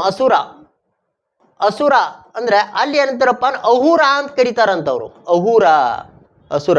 ಇಲ್ಲಿ ನಾವು 10ಕ್ಕೆ ಏನಂತೀವಪ್ಪ ಅಂದ್ರೆ ದಶ ಅಂತ ಕರಿತೀವಿ, ಅವರು ದಹ ಅಂತ ಕರೀತಾರ. ಹೌದಾ? ಇಲ್ಲಿ ನಾವು ಸಪ್ತ ಅಂತ ಕರಿತೀವಿ, ಅವ್ರು ಹೆಪ್ಟ ಅಂತ ಕರೀತಾರ. ಸೊ ಇಷ್ಟೇ ವ್ಯತ್ಯಾಸಗಳು. ಅಂದ್ರೆ ಅಲ್ಲಿಂದ ಅಂದ್ರೆ ಭಾಷೆಯಲ್ಲಿ ಅಕ್ಷರಗಳ ಬದಲಾಗಿರ್ಬೋದು, ಅಂದ್ರೆ ಒಂದಕ್ಕೊಂದು ಸಾಮ್ಯತೆ ಅದಾವ. ಹೀಗಾಗಿ ಇವರು ಎಲ್ಲಿಯವರಪ್ಪ ಅಂದ್ರೆ ಈ ಭಾಗದಿಂದ ಬಂದವರು ಅಂತ ಹೇಳ್ತಾನೆ. ಯಾಕೆ ಅಲ್ಲಿನ ಹಕಾರ ನಮ್ಮಲ್ಲಿ ಸಹಕಾರ, ಅದಕ್ಕೆ ಅವರು ಸಪ್ತ ಎನ್ನುವ ಬದಲಿ ಸಪ್ತ ಸಿಂಧು ಅಂತ ಐತಿವಲ್ಲ, ಅದು ನಿಜವಾಗ್ಲೂ ಹ್ಯಾಪ್ಟ ಸಿಂಧು, ಹ್ಯಾಪ್ಟ ಅದು ನಾವು ಸಪ್ತ ಅಂತ ಓದ್ತೀವಿ. ಸೊ ಹ್ಯಾಪ್ಟ ಸಪ್ತ ಅಂದರೆ 7 ಅಂತ ಅರ್ಥ, 7 ನದಿಗಳು ಅಂತ ಅರ್ಥ. ಹಂಗಾರೆ ಸಹಕಾರ ಹಿಂದೂ, ಈ ಸಿಂಧು ನದಿ ಹೋಗಿ ಏನಾಯ್ತು ಇವತ್ತು ನಾವು ಹಿಂದೂ ಒಂದೇನೋ. ಯಾರು ಹಿಂದೂಗಳು? ಹಿಂದೂ ಯಾಕೆ ಬರ್ತಾ ಸಹಕಾರಕ ಹಕಾರವನ್ನು ಬಳಕೆ ಮಾಡಿದ್ವಿ, ಸಿಂಧು ಆಚೆಗಿರುವವರೆಲ್ಲ ಹಿಂದೂಗಳು ಅಂತ. ಹೀಗಾಗಿ ಸಹಕಾರವನ್ನು ಬಳಕೆ ಮಾಡಿದ್ದು ಇವರು ಬೇರೆ ಎಲ್ಲಿಯವರೆಲ್ಲ ಮಧ್ಯ ಏಷ್ಯಾದಿಂದ ಬಂದವರು ಅಂತ ಹೇಳಿದ ಒಂದು ಪರ್ಟಿಕ್ಯುಲರ್ ಆದ ವ್ಯಾಖ್ಯಾನವನ್ನು ಕೊಟ್ಟವನು ಯಾರಪ್ಪ ಅಂದ್ರೆ ಪ್ರೊಫೆಸರ್ ಮ್ಯಾಕ್ಸ್ ಮುಲ್ಲರ್, ಭಾರತವನ್ನು ಕುರಿತು. ಅದಕ್ಕೆ ಅವನನ್ನು ವೇದಗಳನ್ನು ಮೊಟ್ಟ ಮೊದಲ ಓದ್ತಾನು, ವೇದಗಳನ್ನು ಓದಿ ಏನಾಗ್ತಾನೆ ಮೋಕ್ಷವನ್ನು ಪಡಿತಾನಂತ. ಹೀಗಾಗಿ ಮೋಕ್ಷ ಮುಲ್ಲರ್ ಅಂತ ಕೂಡ ಕರೀತಾರೆ ಇವನನ್ನು, ಮೋಕ್ಷ ಮುಲ್ಲರ್ ಅಂತ ಕೂಡ ಕರೀತಾನೆ, ತನ್ನಷ್ಟಕ್ಕೆ ತಾನೇ. ಯಾರು? ಪ್ರೊಫೆಸರ್ ಮ್ಯಾಕ್ಸ್ ಮುಲ್ಲರ್ ಅಂತಕ್ಕಂಥವನು. So whatever it may be, ಅಂದ್ರೆ ಒಟ್ಟಿನಲ್ಲಿ ಆರ್ಯರು ಮಧ್ಯ ಏಷ್ಯಾದಿಂದ ಬಂದವರು ಅಂತ ಹೇಳಿದವನು ಯಾರಪ್ಪ ಅಂದ್ರೆ ಪ್ರೊಫೆಸರ್ ಮ್ಯಾಕ್ಸ್ ಮುಲ್ಲರ್. ಇದು ಬಹಳ ಪ್ರಚಲಿತವಾಗಿರ್ತಕ್ಕಂಥ ಪ್ರಶ್ನೆ ಅಂತಕ್ಕಂಥದ್ದು. ನಂತರ ಮುಂದಿನ ಪ್ರಶ್ನೆಗೆ ಹೋಗೋಣ. ಮುಂದಿನ ಪ್ರಶ್ನೆ ಏನಿದೆ, ಜೈನ ಧರ್ಮದ ಪಾರ್ಶ್ವನಾಥ ತೀರ್ಥಂಕರರ ಮೂಲ ಸಂಕೇತ ಯಾವುದಾಗಿದೆ? ಸೊ ಇಲ್ಲಿ ನಾವು ಅರ್ಥ ಮಾಡ್ಕೊಳ್ಬೇಕು, ಈ ಧರ್ಮಗಳು ಅಂತ ಬಂದಾಗ ಮತಗಳು, ಈ ಜೈನ ಇರ್ಬೋದು ಅಥವಾ ಬೌದ್ಧ ಇರ್ಬೋದು, ಧರ್ಮಗಳಾಗ ಸಾಧ್ಯ ಇಲ್ಲ, ಮತಗಳು ಅಂತ ಕರೀತಾರೆ. ಜೈನ ಮತಗಳು ಮತ್ತು ಪಂಥಗಳು ಅಂತ ಕರೀತಾರೆ, ಒಂದು ರೀತಿ ಪಂಥಗಳು. ಇಲ್ಲಿ ಜೈನ ಧರ್ಮದ ಪಾರ್ಶ್ವನಾಥ ನಿಮ್ಗೆ ಗೊತ್ತಿರ್ಬೋದು. ಜೈನ ಧರ್ಮದ ಸ್ಥಾಪಕ ಯಾರು? ನಮಗೆ ಹೇಳ್ತಾ ಆದಿನಾಥ. ಯಾವನಾಥ? ಆದಿನಾಥ. ಇನ್ನೊಂದು ಇವನಿಗೆ ಹೆಸರೇನಪ್ಪ? ಋಷಭನಾಥ. ಯಾವನಾಥ? ಋಷಭ ಅಂದ್ರೆ ಗೂಳಿ ಅಥವಾ ಎತ್ತು ಅಂತ ಕೂಡ ಕರೀತಾರ. ಸೊ ಋಷಭ. ಸೊ ಈತನ ನೋಡು ತೀರ್ಥಂಕರು, ಇವರು ಅಂದ್ರೆ ನಾವು ಹೇಳ್ತೀವಿ ಜೈನ ಧರ್ಮದ ಸ್ಥಾಪಕ ಯಾರು, ಜೈನ ಧರ್ಮದ ಸ್ಥಾಪಕ ಯಾರು ಅಂತ ಕ್ವಶನ್ ಬಂದಾಗ ಪಟ್ಟದ ನಮ್ದು ಎಲ್ಲಿ ಹೋಗ್ತದಪ್ಪ ಅಂದ್ರೆ ಮಹಾವೀರನ ಕಡೆ ಹೋಗಿಬಿಡ್ತದ. ಆದರೆ ಉತ್ತರ ತಪ್ಪು. ಜೈನ ಧರ್ಮದ ಜನಪ್ರಿಯ ಜೈನ ಧರ್ಮದ ಜನಪ್ರಿಯ ಸ್ಥಾಪಕ, ಜೈನ ಧರ್ಮದ ಜನಪ್ರಿಯ ಮಾಡಿದವನು ಯಾರಪ್ಪ? ಮಹಾವೀರ. ಆದರೆ ಜೈನ ಧರ್ಮದ ನಿಜವಾದ ಸ್ಥಾಪಕ ಯಾರಪ್ಪ ಅಂದ್ರೆ ಯಾರು? ಋಷಭನಾಥ. ಯಾವನಾಥ? ಋಷಭನಾಥ. ಸೊ ತೀರ್ಥಂಕ ಅಂತ ಕೇಳ್ತಾನೆ. ಇಲ್ಲಿ ಮಹಾವೀರ ಅಂತ ಬಂದಾಗ 24ನೇ ತೀರ್ಥಂಕ ಅಂತ ಹೆಸರು ಕೇಳಿರಿ ನೀವು. ಎಷ್ಟನೇ ತೀರ್ಥಂಕ? 24ನೇ ತೀರ್ಥಂಕ. ಯಾರು? ಮಹಾವೀರ. ಆದರೆ ನಿಮಗೆ ಗೊತ್ತಿರಬೇಕು 24 ತೀರ್ಥಂಕ ಇವನಿಗಿಂತ ಮುಂಚೆ 23 ಜನ ಬಂದು ಹೋಗ್ಯಾರ ಅಂತ ಅರ್ಥ. ಅಂದರೆ ಜೈನ ಧರ್ಮ ಹಳೆಯದ, ಅದು ಚಿಕ್ಕದಾದ ಧರ್ಮ ಅಲ್ಲ. ಜೈನ ಧರ್ಮ ಒಂದು ಅರ್ಥದಲ್ಲಿ ಹಿಂದೂ ಧರ್ಮಕ್ಕಿಂತಲೂ ಮೊದಲಾಗಿದ್ದ ಧರ್ಮ ಅಂತ ಹೇಳ್ತಾರೆ ಅವರು. ಯಾಕೆ? ಇಲ್ಲಿ ಎದ್ರಾಗ ಜಂಡ ಅವ್ಯಸ್ತದಲ್ಲಿ, ಯಾವ ವ್ಯಸ್ತ? ಜಂಡ ಅವ್ಯಸ್ತ ಪಾರ್ಶ್ವಭ್ಯಸ್ತ, ಅದ್ರಾಗ ಋಷಭನಾಥನ ಉಲ್ಲೇಖವನ್ನು ಮಾಡ್ತಾರೆ. ಋಷಭನಾಥನ ಉಲ್ಲೇಖ ಅಂದರೆ ಜೈನ ಧರ್ಮದ ಸ್ಥಾಪಕನಾದ ಋಷಭನಾಥನ ಉಲ್ಲೇಖವನ್ನು, ಅಂದ್ರೆ ಜಗತ್ತಿನ ಅತ್ಯಂತ ಪ್ರಾಚೀನ ಧರ್ಮಗಳಲ್ಲಿ ಹಿಂದೂ ಧರ್ಮವು ಹೇಗೋ ಅಷ್ಟೇ ಪ್ರಾಚೀನವಾದ ಧರ್ಮ ಯಾವುದಪ್ಪ? ಪಾರ್ಸಿ, ಅಂದರೆ ಜೈನ ಅವ್ಯಸ್ತಕ್ಕೆ ಸಂಬಂಧಪಟ್ಟಿದ್ದು ಆ ಜನಾಂಗ, ಅದು ಕೂಡ ಒಂದು ಅಂತ ಹೇಳ್ತಾರೆ. ಆಗಿನ ಗ್ರಂಥಗಳಲ್ಲಿ ಇದು ಉಲ್ಲೇಖ ಆಗಿದೆ, ಅಂದ್ರೆ ಇವನು ಕೂಡ ಹಳೆಯವನೇ. ಅಂದ್ರೆ ಅರ್ಥ ಈ ಸನಾತನ ಧರ್ಮ ಎಷ್ಟು ಹಿಂದೆ ಹಳೆಯದಾಗಿದೋ ಅಷ್ಟೇ ಜನ ಹಳೆಯದು ಅಂತ ಕೆಲವರು ಅಭಿಪ್ರಾಯವನ್ನು ಪಡ್ತಾರೆ. ಸೊ ಋಷಭನಾಥ ಎಂದೊಡನೆ ನಮಗೆ ಎಷ್ಟು ಜನ ತೀರ್ಥಂಕರು ಬರ್ತಾರೆ? 23 ತೀರ್ಥಂಕರು ಬರ್ತಾರೆ ಅಂತಕ್ಕಂಥದ್ದು. ಈ 23 ತೀರ್ಥಂಕರಲ್ಲಿ ಮೊಟ್ಟ ಮೊದಲ ಬಾರಿ ತೀರ್ಥಂಕ ಯಾರು? ಋಷಭನಾಥ. ಯಾವನಾಥ? ಋಷಭನಾಥ. ಸೊ 24ನೇ ತೀರ್ಥಂಕ ಯಾರು? ಮಹಾವೀರ. ಈ 23ನೇ ತೀರ್ಥಂಕ ಯಾರು? ಪಾರ್ಶ್ವನಾಥ. ಸೊ 22ನೇ ತೀರ್ಥಂಕ ಯಾರು? ನೇಮಿನಾಥ. ಸೊ 21ನೇ ತೀರ್ಥಂಕ ಯಾರು? ನಾಮಿನಾಥ. ಸೊ ಎಲ್ಲ ನಾಥ ಪಂಥದವರೇ. ಸೊ ಮುಖ್ಯವಾಗಿ 1ನೇ ತೀರ್ಥಂಕ ಋಷಭನಾಥ, 2ನೇ ತೀರ್ಥಂಕ ಯಾರು? ಅಜಿತನಾಥ. ಸೊ 3ನೇ ತೀರ್ಥಂಕ ಯಾರು? ಶಂಭುನಾಥ. ಸೊ ಈ ಎಲ್ಲ ನಾಥ ಪಂಥದವರು ಇವ್ರು ಏನಪ್ಪ ಇಂಪಾರ್ಟೆಂಟ್ ಯಾಕೆ ಆಗ್ತಾರಪ್ಪ? ಇವರು ಸುಮ್ಮನೆ ಅಟ್ಟೆ ಆಗಿಲ್ಲ, ಅವ್ರು ತಮ್ಮದೇ ಸಂಕೇತಗಳನ್ನು ಇಟ್ಕೊಂಡ್ರ. ಸೊ ಇಲ್ಲಿ ಏನು ಕೇಳ್ತಾ ಇದ್ದಾನೆ ಅವನು, ಜೈನ ಧರ್ಮದ ಪಾರ್ಶ್ವನಾಥ ತೀರ್ಥಂಕರರ ಮೂಲ ಸಂಕೇತ ಯಾವುದು? ಗೂಳಿನೋ, ಆನೆಯೋ, ಹಾವೋ, ಸಿಂಹೋ ಅಂತಕ್ಕಂಥದ್ದು. ಇವು ಕೂಡ ಒಂದೆರಡು ಸಲ ಕೇಳೋ ಕ್ವಶನ್ನ. ಸೊ ಹೀಗಾಗಿ ಸಂಕೇತಗಳ ಬಗ್ಗೆ ಸ್ವಲ್ಪ ವಿಚಾರವನ್ನು ಮಾಡಿದ್ವಿ ನಾವು ನೋಡಿದಾಗ ನಾವು ಜೈನ ಧರ್ಮದ ಪಾರ್ಶ್ವನಾಥ ಎಷ್ಟನೇ ತೀರ್ಥಂಕ ಅಂತ ಹೇಳಿ ನಾವು 23ನೇ ತೀರ್ಥಂಕ. ಸೊ ಇಲ್ಲಿ ಗೂಳಿ ಯಾರ್ದು? ಗೂಳಿ ಅಥವಾ ಎತ್ತು ಅಂತ ನಾವು ಈ ಗೂಳಿ ಯಾರ್ದಪ್ಪ ಅಂತ ನೋಡಿದಾಗ ಋಷಭ ಅಂದ್ರೇನು? ಎತ್ತು. ಋಷಭ ಅಂದ್ರೇನು? ಎತ್ತು ಅಥವಾ ಗೂಳಿ ಅಂತಕ್ಕಂಥದ್ದು. ಹಂಗಾರ ಮೊದಲ ತೀರ್ಥಂಕನ ಏನಪ್ಪ ಅಂದ್ರೆ ಸಂಕೇತ ಯಾವುದಾಗಿತ್ತು? ಗೂಳಿ ಆಗಿತ್ತು. ಸೊ ಆನೆ ಅಂತ ಯಾರದು ನೋಡಿದಾಗ ಆನೆ ಯಾರ ಸಂಕೇತ ಆಗಿತ್ತಪ್ಪ ಅಂದ್ರೆ ಅಜಿತನಾಥನ ಸಂಕೇತವಾಗಿತ್ತು. ಯಾವ ನಾಥ? ಅಜಿತನಾಥನ ಸಂಕೇತ ಯಾವುದು? ಆನೆಯಾಗಿತ್ತು. ಆನೆ ಅಜಿತನಾಥಂದು. ಹಾಗಾದರೆ ಉಳಿದಿದ್ದೆರಡೇ, ಹಾವು ಮತ್ತು ಸಿಂಹ. ನಾ ಮಹಾವೀರನವನ್ನು ತೆಗೆದುಕೊಂಡು ನೋಡಿದಾಗ ಮಹಾವೀರನ ಸಂಕೇತ ಯಾವುದಾಗಿತ್ತಪ್ಪ ಅಂದ್ರೆ ಸಿಂಹವಾಗಿತ್ತು. ಮಹಾವೀರನ ಸಂಕೇತ ಯಾವುದು? ಸಿಂಹ. ಹಂಗಾರೆ ಉತ್ತರ ಯಾವುದು ಉಳಿತು? ಹಾವು ಉಳಿತು. ಸರ್ಪ ಅಂತಕ್ಕಂಥದ್ದು. ಈ ಸರ್ಪ ಯಾರ ಸಂಕೇತಪ್ಪ ಅಂದ್ರೆ ಜೈನ ಧರ್ಮದ ಸ್ಥಾಪಕನಾಗಿರ್ತಕ್ಕಂಥ ಯಾರು? ಜೈನ ಧರ್ಮದ 23ನೇ ತೀರ್ಥಂಕರಾಗಿರ್ತಕ್ಕಂಥ ಪಾರ್ಶ್ವನಾಥರ ಸಂಕೇತವಾಗಿತ್ತು. ಯಾವುದು? ಹಾವು ಅಂತಕ್ಕಂಥದ್ದು. ಸೊ ಹೀಗಾಗಿ ಒಟ್ಟಿನಲ್ಲಿ ನಾವು ತಿಳಿದೇಬೇಕಾಗಿದೆ ಏನಪ್ಪ ಅಂದ್ರೆ ಈ ಜೈನ ಧರ್ಮ ಮತ್ತು ಬೌದ್ಧ ಧರ್ಮ ಸಂಪೂರ್ಣ ಒಂದು ಕ್ವಶನ್ ಮಾತ್ರ ಫಿಕ್ಸ್ ಬರ್ತಿರ್ತದೆ, ಯಾವಾಗಲೂ ಬರ್ತಿರ್ತದೆ. ಹೀಗಾಗಿ ಅಲ್ಲಿ ಸ್ವಲ್ಪ ಒಳಹಕ್ಕು ನೋಡುವ ಪ್ರಯತ್ನವನ್ನು ಮಾಡೋಣ ಅನ್ನುತ್ತಾ ಮುಂದಿನ ಪ್ರಶ್ನೆಯನ್ನು ನೋಡೋಣ. ಮುಂದಿನ ಪ್ರಶ್ನೆ ಏನಿರ್ತಕ್ಕಂಥದ್ದು ನೋಡ್ರಿ. ಇದು ಅದು ಕೂಡ ಗೌತಮ ಬುದ್ಧನ ಬಗ್ಗೆ ಭಾಳ ಸರಿ ಕ್ವಶನ್. ಗೌತಮ ಬುದ್ಧನು ಕುಶಿನಗರದಲ್ಲಿ ಮಹಾಪರಿನಿರ್ವಾಣ ಹೊಂದಿದನು. ಅದು ಯಾವ ರಾಜ್ಯದಲ್ಲಿದೆ ನೋಡು ಯಪ್ಪ. ಕ್ವಶನ ಎಲ್ಲಿ ನೋಡು, ಇದೇ ಹೇಳೋದೇ ದೊಡ್ಡ ಮಾತು. ಈ ಕುಶಿನಗರ ನೋಡು, ನಿರ್ವಾಣ ಒಂದು ಕುಶಿನಗರ ಹೇಳೋದೇ ನಮಗೆ ದೊಡ್ಡ ಮಾತು. ಅದ್ರಾಗ ಮತ್ತು ಈಗ ಯಾವ ರಾಜ್ಯದಾಗದಂತ ಆಗಿನ ಕಾಲದ ಪ್ರದೇಶಗಳು ಇವತ್ತಿನ ಯಾವ ನಗರಗಳಾಗಿದೆಯೋ ಅನ್ನೋದು ಇಂಪಾರ್ಟೆಂಟ ನೋಡು. ಈಗ ವೇದಗಳ ಕಾಲದಲ್ಲಿ ಆಗಿದ್ದಿರ್ಬೋದು, ರಾಮಾಯಣ ಮಹಾಭಾರತದಲ್ಲಿರ್ಬೋದು, ಪುರಾಣಗಳಲ್ಲಿರ್ಬೋದು, ಅವತ್ತಿನ ರಾಜ್ಯ ಮಹಾಜನಪದಗಳಿರ್ಬೋದು, ಅವು ಇವತ್ತಿನ ಕೆಲವು ಪ್ರದೇಶಗಳ ಸೀಮಿತವಾಗಿರ್ತಕ್ಕಂಥದ್ದು. ಇವತ್ತು ಯಾವ ರಾಜ್ಯದಲ್ಲಿ ನೋಡು, ಗೌತಮ ಬುದ್ಧನು ಯಾವ ನಗರದಲ್ಲಿ ಇದಾಗಿದ್ದನೋ? ಕುಶಿನಗರದಲ್ಲಿ ಅಂತ ಮಹಾಪರಿನಿರ್ವಾಣ. ನೋಡು, ಈ ವ್ಯಕ್ತಿಯನ್ನು ತೀರಿ ಹೋಗಿದ್ದ ಪರಿಣಾಮ ಏನಂತ ಅದಕ್ಕೆ ಮಹಾಪರಿನಿರ್ವಾಣ ಅಂತ ಕರೀತಾರ. ಅಂದರೆ ತೀರಿ ಹೋಗಿದ್ದು ಅಂದರೆ ಮನೆ ಬಿಟ್ಟಿದ್ದು ಮಹಾಪರಿತ್ಯಾಗ ಅಂತಾರ. ಅವರು ಭೂಮಿಯನ್ನು ಬಿಟ್ಟು ಮೇಲೆ ಹೋಗಿದ್ದಕ್ಕೆ ಅಂತೀವಿ ಮಹಾಪರಿನಿರ್ವಾಣ ಅಂತ ಹೇಳ್ತೀವಿ. ಯಾವತ್ತು ಇವರು ತೀರಿ ಹೋಗ್ತಾರೋ ಅದು ಎಲ್ಲಿಯಪ್ಪ ಅಂದ್ರೆ ಕುಶಿನಗರದಲ್ಲಿ. ಯಾವ ನಗರದೋ? ಕುಶಿನಗರ. ಈ ಕುಶಿನಗರ ಇವತ್ತಿನ ಯಾವ ರಾಜ್ಯದಲ್ಲಿ ಬರ್ತದ? ಅದು ಭಾಳ ಇಂಪಾರ್ಟೆಂಟ. ನಾವು ಮ್ಯಾಪ್ ಹಾಕಿ ನೋಡೋಣ. ಸ್ವಲ್ಪ ನಿಮಗೆ ಮ್ಯಾಪ್ ಹಾಕಿದ್ರೆ ತಿಳಿತದಂತ ಮ್ಯಾಪ್ ಹಾಕ್ತೀವಿ ಅಷ್ಟೇ. ಸೊ ಹೌದಾ, ಈ ಮ್ಯಾಪ್ ಆಗಿ ಆವತ್ತಿನ ಇದು ಅಂದ್ರೆ ಪ್ರಾಚೀನ ಭಾರತ ಇತಿಹಾಸದ ನಕ್ಷೆ ಇದು, ಇವತ್ತಿಂದಲ್ಲ ಮತ್ತು. ಸೊ ಈ ಪ್ರಾಚೀನ ಭಾರತ ಇತಿಹಾಸ ನಕ್ಷೆನ ತೆಗೆದುಕೊಂಡು ನೋಡಿದಾಗ ಈ ಭಾಗ ಇವತ್ತಿನ ನೇಪಾಳ ಕೂಡ ಭಾರತವೇ ಆಗಿತ್ತು. ಇವತ್ತಿನ ನೇಪಾಳ ಕೂಡ, ಇವತ್ತಿನ ಬಂಗಾಳ ಕೂಡ ಭಾರತದ ಭಾಗ, ಇವತ್ತಿನ ಶ್ರೀಲಂಕಾ ಕೂಡ ಭಾರತದ ಭಾಗವೇ ಆಗಿತ್ತು. ಇವತ್ತಿನ ಅಫ್ಘಾನಿಸ್ತಾನ, ಪಾಕಿಸ್ತಾನ ಇವು ಕೂಡ ಭಾರತದ ಭಾಗಗಳೇ ಆಗಿದ್ದು. ಈಗ ಅಖಂಡ ಭಾರತ ಅಂತಿತ್ತು ಅವಾಗ.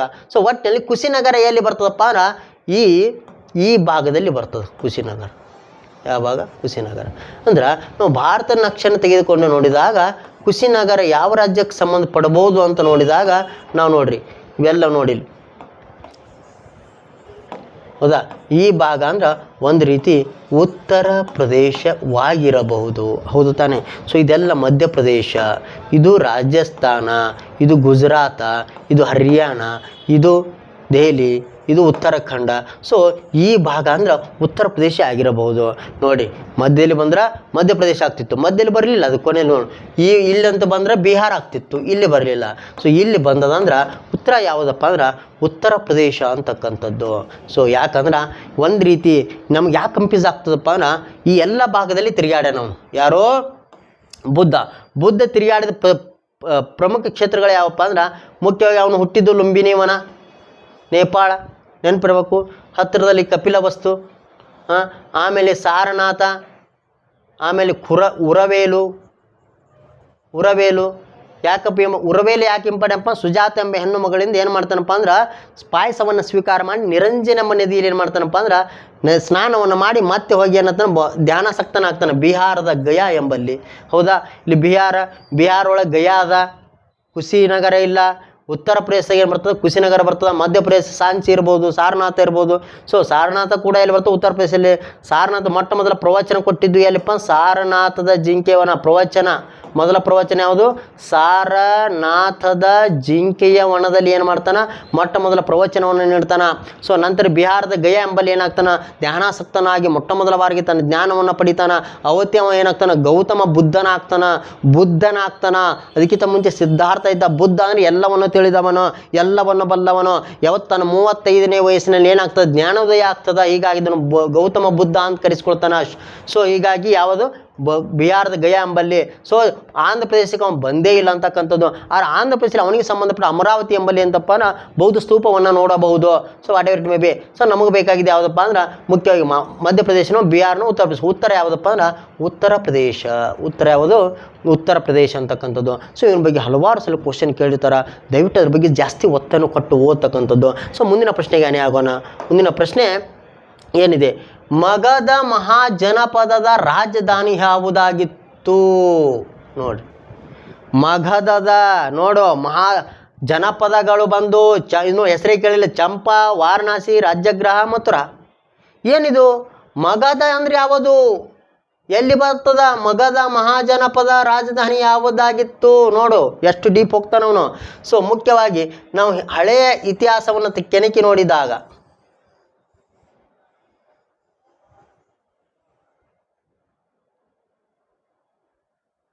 ಸೊ ಇದು ಅಖಂಡ ಭಾರತ, ಮೊದಲು ಹಳೆಯ ಭಾರತ. ಇದು ಮಹಾಜನಪದ 16 ಮಹಾಜನಪದಗಳು ಬರ್ತಾವೆ ಟೋಟಲ್. ಎಷ್ಟು? 16 ಮಹಾಜನಪದಗಳು. ಭಾಳ ಇಂಪಾರ್ಟೆಂಟ್ ಇವು 16 ಮಹಾಜನಪದಗಳು ಯಾವುವು? ನೋಡು 16 ಮಹಾಜನಪದಗಳು ವತ್ಸ್ಯ, ಮತ್ಸ್ಯ, ಅಂಗ, ಮಗಧ, ಕಾಶಿ, ಕೋಸಲ, ಕುರು, ರುಜ್ಜಿ, ಮಲ್ಲ,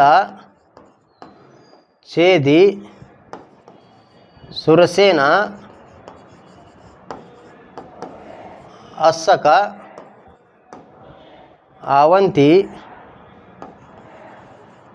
ಗಾಂಧಾರ, ಕಾಂಬೋಜ, ಪಾಂಚಾಲ.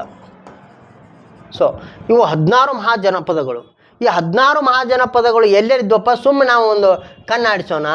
ವತ್ಸ್ಯ, ಮತ್ಸ್ಯ. ವತ್ಸ್ಯ ಅಂದರೆ ಇಲ್ಲಿ ಮಧ್ಯಭಾಗ, ಇದು ವತ್ಸ್ಯ. ಮತ್ಸ್ಯ ಇಲ್ಲೇ ಈ ಭಾಗ, ಹೌದಾ? ಅಂಗ ಅಂದ್ರೆ ಇವತ್ತಿನ ಈ ಭಾಗ, ಪಶ್ಚಿಮ ಬಂಗಾಳ ಮತ್ತು ಬಾಂಗ್ಲಾದೇಶದ ಭಾಗ ಅಂಗ ಅಂತ ಕರಿತಿದ್ದ. ಅದಕ್ಕೆ ನಾವು ಅದು ಅಂಗದ ರಾಜ್ಯ ಅಂತ ಕೇಳ್ತೀರಿ ನೀವು. ಕರ್ಣ ಅಂಗರಾಜ್ಯ, ಕರ್ಣ ಅಂತಾರ. ಅಂಗ ಅಂದ್ರೆ ಇದನ್ನು ಪಶ್ಚಿಮ ಬಂಗಾಳ ಈ ಭಾಗ, ಇದು ಅಂಗ, ಅಂಗರಾಜ್ಯ. ನಂತರ ಮಗಧ ಇವತ್ತಿನ ಬಿಹಾರ, ಮಗಧ ಇವತ್ತಿನ ಬಿಹಾರ, ಮಗಧ, ಹೌದಾ? ಮಗಧ. ಸೊ ಕಾಶಿ ಇಲ್ಲೇ ಉತ್ತರ ಪ್ರದೇಶ ಮತ್ತು ನೇಪಾಳ ಮಧ್ಯೆ ಕಾಶಿ, ಕಾಶಿ. ಕೋಸಲ ಇಲ್ಲೇ ನೇಪಾಳ, ಕೋಸಲ. ಕುರು ಅಂದರೆ ಇವತ್ತಿನ ಹರಿಯಾಣ, ಕುರು. ರುಜ್ಜಿ ಇವತ್ತಿನ ಸಿಕ್ಕಿಂ ಹತ್ತಿರ ಭಾಗ, ರುಜ್ಜಿ, ರುಜ್ಜಿ. ನಂತರ ಮಲ್ಲ, ವೆರಿ ಇಂಪಾರ್ಟೆಂಟ್, ಇದು ಕೂಡ ಇಲ್ಲೇ ಮಲ್ಲ, ಕುಶಿನಗರ. ಛೇದಿ ಇವತ್ತಿನ ಛತ್ತೀಸ್ಗಢ, ಛೇದಿ. ಆಮೇಲೆ ಸುರಸೇನ ಈ ಭಾಗ, ರಾಜಸ್ಥಾನದ ಭಾಗ, ಸುರಸೇನ ಈ ರಾಜಸ್ಥಾನದ ಭಾಗ. ನಂತರ ಅಸ್ಸಕ, ಇದು ವೆರಿ ಇಂಪಾರ್ಟೆಂಟ್, ದಕ್ಷಿಣ ಭಾರತದ ಏಕೈಕ ಜನಪದ ಇದು ಅಸ್ಸಕ.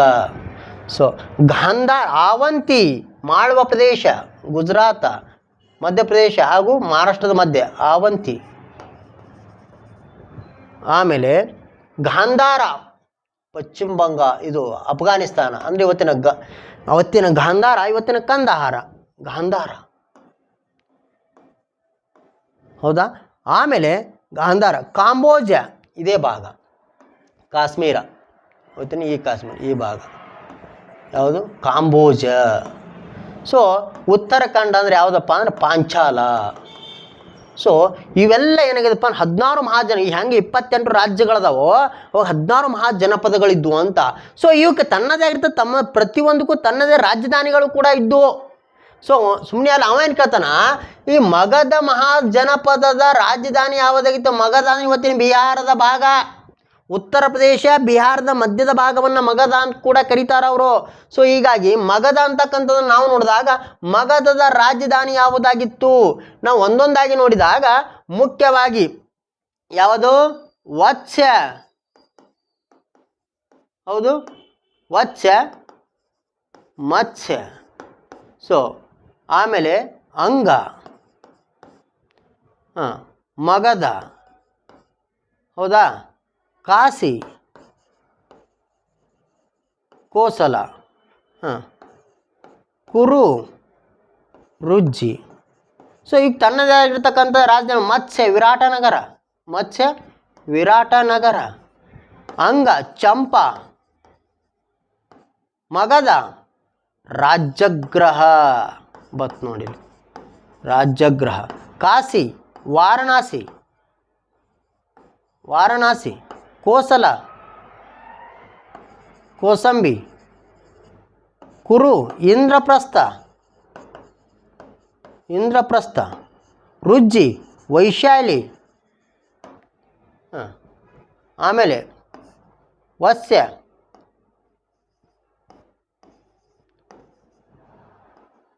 ಸುತ್ತಮತಿ. ಆಮೇಲೆ ಕುರು ರುಜ್ಜಿ ಸುರಸೇನ, ಮಥುರಾ. ಆಮೇಲೆ ಆವಂತಿ, ಯಾವುದು ಆವಂತಿ ಇವತ್ತಿನ ಉಜ್ಜಯಿನಿ, ಉಜ್ಜಯಿನಿ ನೋಡು. ಗಾಂಧಾರ, ತಕ್ಷಶಿಲಾ, ಹೌದಾ, ಕಾಂಬೋಜ, ಪೂಂಚ್. ಸೊ ಒಟ್ಟಿನಲ್ಲಿ ಸೊ ಅಸ್ಮಕ, ಪೈಠಾನ. ಸೊ ಅಂದರೆ ಪ್ರತಿಯೊಂದಕ್ಕೂ ರಾಜ್ಯಗಳು ಉಂಟು. ನಮಗೆ ಬೇಕಾಗಿದ್ದು ಯಾವುದಪ್ಪ ಅಂದ್ರೆ ಇಲ್ಲಿ ಮಗಧದ ರಾಜ್ಯ ಯಾವುದು ಅಂತ ಕೇಳ್ತಾನೆ. ಮಗಧ ರಾಜಧಾನಿ ಇಲ್ಲಿ ಕೊಟ್ಟು ಉತ್ತರ ಸಿಕ್ತು, ರಾಜ್ಯಗ್ರಹ. ಉತ್ತರ ಯಾವುದು?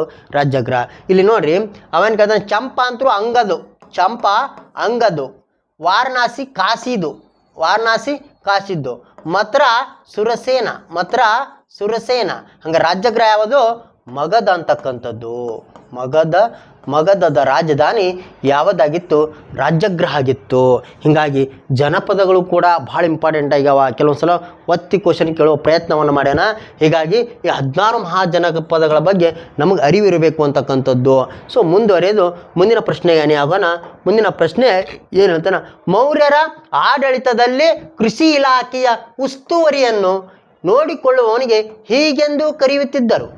ನೋಡೋ ಪ್ರಶ್ನೆ ಅಂದರೆ ಆಡಳಿತದ ವರ್ಗಕ್ಕೆ ಆಡಳಿತದ ಪದ್ಧತಿ ಹೆಂಗಿತ್ತು? How they are administrative their kingdom, ಅಂದರೆ ತಮ್ಮ ರಾಜಧಾನಿಯನ್ನು ಹೆಂಗೆ ಆಡಳಿತವನ್ನು ಮಾಡ್ತಿದ್ರು ಅದಕ್ಕೆ ತನ್ನದೇ ಆಗಿರ್ತಕ್ಕಂಥ ಅಧಿಕಾರಿಗಳು ಕೂಡ ನೇಮಕ ಮಾಡಿದರು. ಇವತ್ತೇನು ಅಧಿಕಾರಿಗಳು ಅದಾರಲ್ಲ ನಮ್ಮಲ್ಲಿ, DC, DYSP, SP, ಅದೇ ರೀತಿ ನಗರವನ್ನು ನೋಡಿಕೊಳ್ಳೋರು, ಊರನ್ನು ನೋಡಿಕೊಳ್ಳೋರು, ಟ್ಯಾಕ್ಸ್ ಕಲೆಕ್ಟ್ ಮಾಡೋರು, ಕಸ ಹುಡುಗಿಸೋರು. ಸೊ ಎಲ್ಲಕ್ಕೂ ಒಬ್ಬರು ಅಧಿಕಾರಿಗಳು ನೇಮಕ ಮಾಡಿದ್ರು. ಅದೇ ರೀತಿ ಮೌರ್ಯರ ಕಾಲದಲ್ಲಿ ಎಲ್ಲಕ್ಕೂ ಒಬ್ಬರು ಅಧಿಕಾರಿಗಳಿದ್ರು. ಅವ ಏನಂತಾನ, ಕೃಷಿ ಇಲಾಖೆ ನೋಡು. ಇವತ್ತಾ ಫಾರ್ಮಿಂಗ್ ಅಗ್ರಿಕಲ್ಚರ್ ಡಿಪಾರ್ಟ್ಮೆಂಟ್ ನೋಡು, ಅಗ್ರಿಕಲ್ಚರ್ ಡಿಪಾರ್ಟ್ಮೆಂಟ್ ಇವತ್ತು ಹೆಂಗದಾವೋ ಅವತ್ತು ಕೂಡ ಅಗ್ರಿಕಲ್ಚರ್ ಡಿಪಾರ್ಟ್ಮೆಂಟ್ ಇತ್ತು. ಆ ಅಗ್ರಿಕಲ್ಚರ್ ಡಿಪಾರ್ಟ್ಮೆಂಟಿಗೆ ಯಾರನ್ನ ಅಧ್ಯಕ್ಷನಾಗಿ ಮಾಡ್ತಾನ, ಯಾರನ್ನ ಮುಖ್ಯಸ್ಥನಾಗಿ ಮಾಡ್ತಾನ, ಆ ಮುಖ್ಯಸ್ಥನ ಏನಂತ ಕರೀತಾನ ಅಂತ ಕೇಳ್ತಾನ ಅವನು. ಸೊ ಮುಖ್ಯವಾಗಿ ಸುವರ್ಣಾಧ್ಯಕ್ಷ. ಸೊ ಸುವರ್ಣಾಧ್ಯಕ್ಷ ನಿಮ್ಮ ಹೆಸರೇ ಸೂಚಿಸುವಂತೆ ಇಲ್ಲೇ ಐತಿ ನೋಡಿದು. ಈ ಸುವರ್ಣ ಅಂದ್ರೆ ಚಿನ್ನ, ಸುವರ್ಣ ಅಂದ್ರೆ ಚಿನ್ನ. ಈ ಚಿನ್ನ ಅಂದ್ರೆ ಚಿನ್ನವನ್ನ ಅಂದ್ರೆ ಬಂಗಾರದ ಖಜಾನೆಯನ್ನು ನೋಡಿಕೊಳ್ಳುವ ಅಧಿಕಾರಿ. ಬಂಗಾರ ಖಜಾನೆ, ಅದು ಬಜೆಟ್, ಅದು ಆ ಖಜಾನೆ ಉಸ್ತುವಾರಿ ಯಾರಿಗಿತ್ತು? ಸುವರ್ಣಾಧ್ಯಕ್ಷನಿಗೆ ಇತ್ತು. ಸೊ ಮುಂದುವರಿದು ಮುದ್ರಾ ಅಂತಾನ. ಮುದ್ರೆಯನ್ನು ಹಾಕುವವನು. ನೆನ್ಪಿಟ್ಕೊಳ್ರಿ, ವೆರಿ ವೆರಿ ಇಂಪಾರ್ಟೆಂಟ್. ಯಾಕೆ ಇಂಪಾರ್ಟೆಂಟ್ ಅಪ್ಪ ಅಂದ್ರೆ ಮುದ್ರಾ ಅಂದ್ರೆ ಇವತ್ತಿನ ಪಾಸ್ಪೋರ್ಟಿಗೆ ಸಮಾನ. ಪಾಸ್ಪೋರ್ಟ್ ಬೇಕಲ್ಲ, ಒಂದು ದೇಶದಿಂದ ಇನ್ನೊಂದು ದೇಶಕ್ಕೆ ಹೋಗ್ಬೇಕಾದ್ರೆ ಪಾಸ್ಪೋರ್ಟ್ ಬೇಕಾಗ್ತದ. ಈ ಪಾಸ್ಪೋರ್ಟ್ ಇಲ್ಲದೆ ಬೇರೆ ದೇಶಕ್ಕೆ ನಾವು ಏನಾಗ್ತದೆ ಎಂಟ್ರಿ ಆಗುವಂತಿರಲಿಲ್ಲ. ಅದೇ ರೀತಿ ಮೌರ್ಯರ ಕಾಲದಲ್ಲಿ ಒಂದು ದೇಶದಿಂದ ಇನ್ನೊಂದು ದೇಶಕ್ಕೆ ಅಂದ್ರೆ ಮೌರ್ಯರ ರಾಜ್ಯದ ಅವಧಿಯಲ್ಲಿ ಬೇರೆ ರಾಜ್ಯದ ಒಬ್ಬ ಅಧಿಕಾರಿ ಒಳಗಡೆ ಬರಬೇಕಂದ್ರೆ ಸೊ ಇಲ್ಲಿ ಏನು ಬೇಕಾಗಿತ್ತಪ್ಪ? ಪಾಸ್ಪೋರ್ಟ್ ಬೇಕಾಗಿತ್ತು. ಆ ಪಾಸ್ಪೋರ್ಟ್ ಯಾರಪ್ಪ? ಮುದ್ರೆಯನ್ನು ಹಾಕಿ ಕೊಡ್ತಿದ್ದ. ಆ ಮುದ್ರಾ ಹಾಕಿ ಕೊಡುವನಿಗೆ ಅಂತಾರೆ ಮುದ್ರಾಧ್ಯಕ್ಷ ಅಂತ ಕೂಡ ಕರಿತಾನ. ಅಂದ್ರೆ ಪಾಸ್ಪೋರ್ಟ್ ಇದೇನಿದು ಪಾಸ್ಪೋರ್ಟ್ ಆಗಿತ್ತು ಆಗಿನ ಕಾಲಕ್ಕೆ. ಸೊ ಮುಂದುವರೆದು ಏನು ಹೇಳ್ತಾನಪ್ಪ ಅಂದ್ರೆ ಸೀತಾ ಅಧ್ಯಕ್ಷ. ಇದು ಇಂಪಾರ್ಟೆಂಟ್. ಸೀತಾ ಅಧ್ಯಕ್ಷ ಅಂದ್ರೆ ಒಂದು ರೀತಿ ಏನಪ್ಪ ಅಂದ್ರೆ ಕೃಷಿ ಇಲಾಖೆಯನ್ನು ನೋಡಿಕೊಳ್ತಿದ್ದ ಈತ. ಕೃಷಿ ಚಟುವಟಿಕೆಗಳು, ರೈತರ ಕಂದಾಯಗಳು, ರೈತರಿಗೆ ನೀರಾವರಿಯನ್ನು ಒದಗಿಸುವುದು ಈತನ ಕೆಲಸವಾಗಿತ್ತು. ಯಾರು? ಸೀತಾ ಅಧ್ಯಕ್ಷ. ಯಾಧ್ಯಕ್ಷ? ಸೀತಾಧ್ಯಕ್ಷ. ನಂತರ ಮುಂದುವರಿದು ಲವಣ ಅಧ್ಯಕ್ಷ. ಯಾರು? ಲವಣ ಅಧ್ಯಕ್ಷ. ಲವಣ ಅಂದ್ರೆ ಉಪ್ಪು.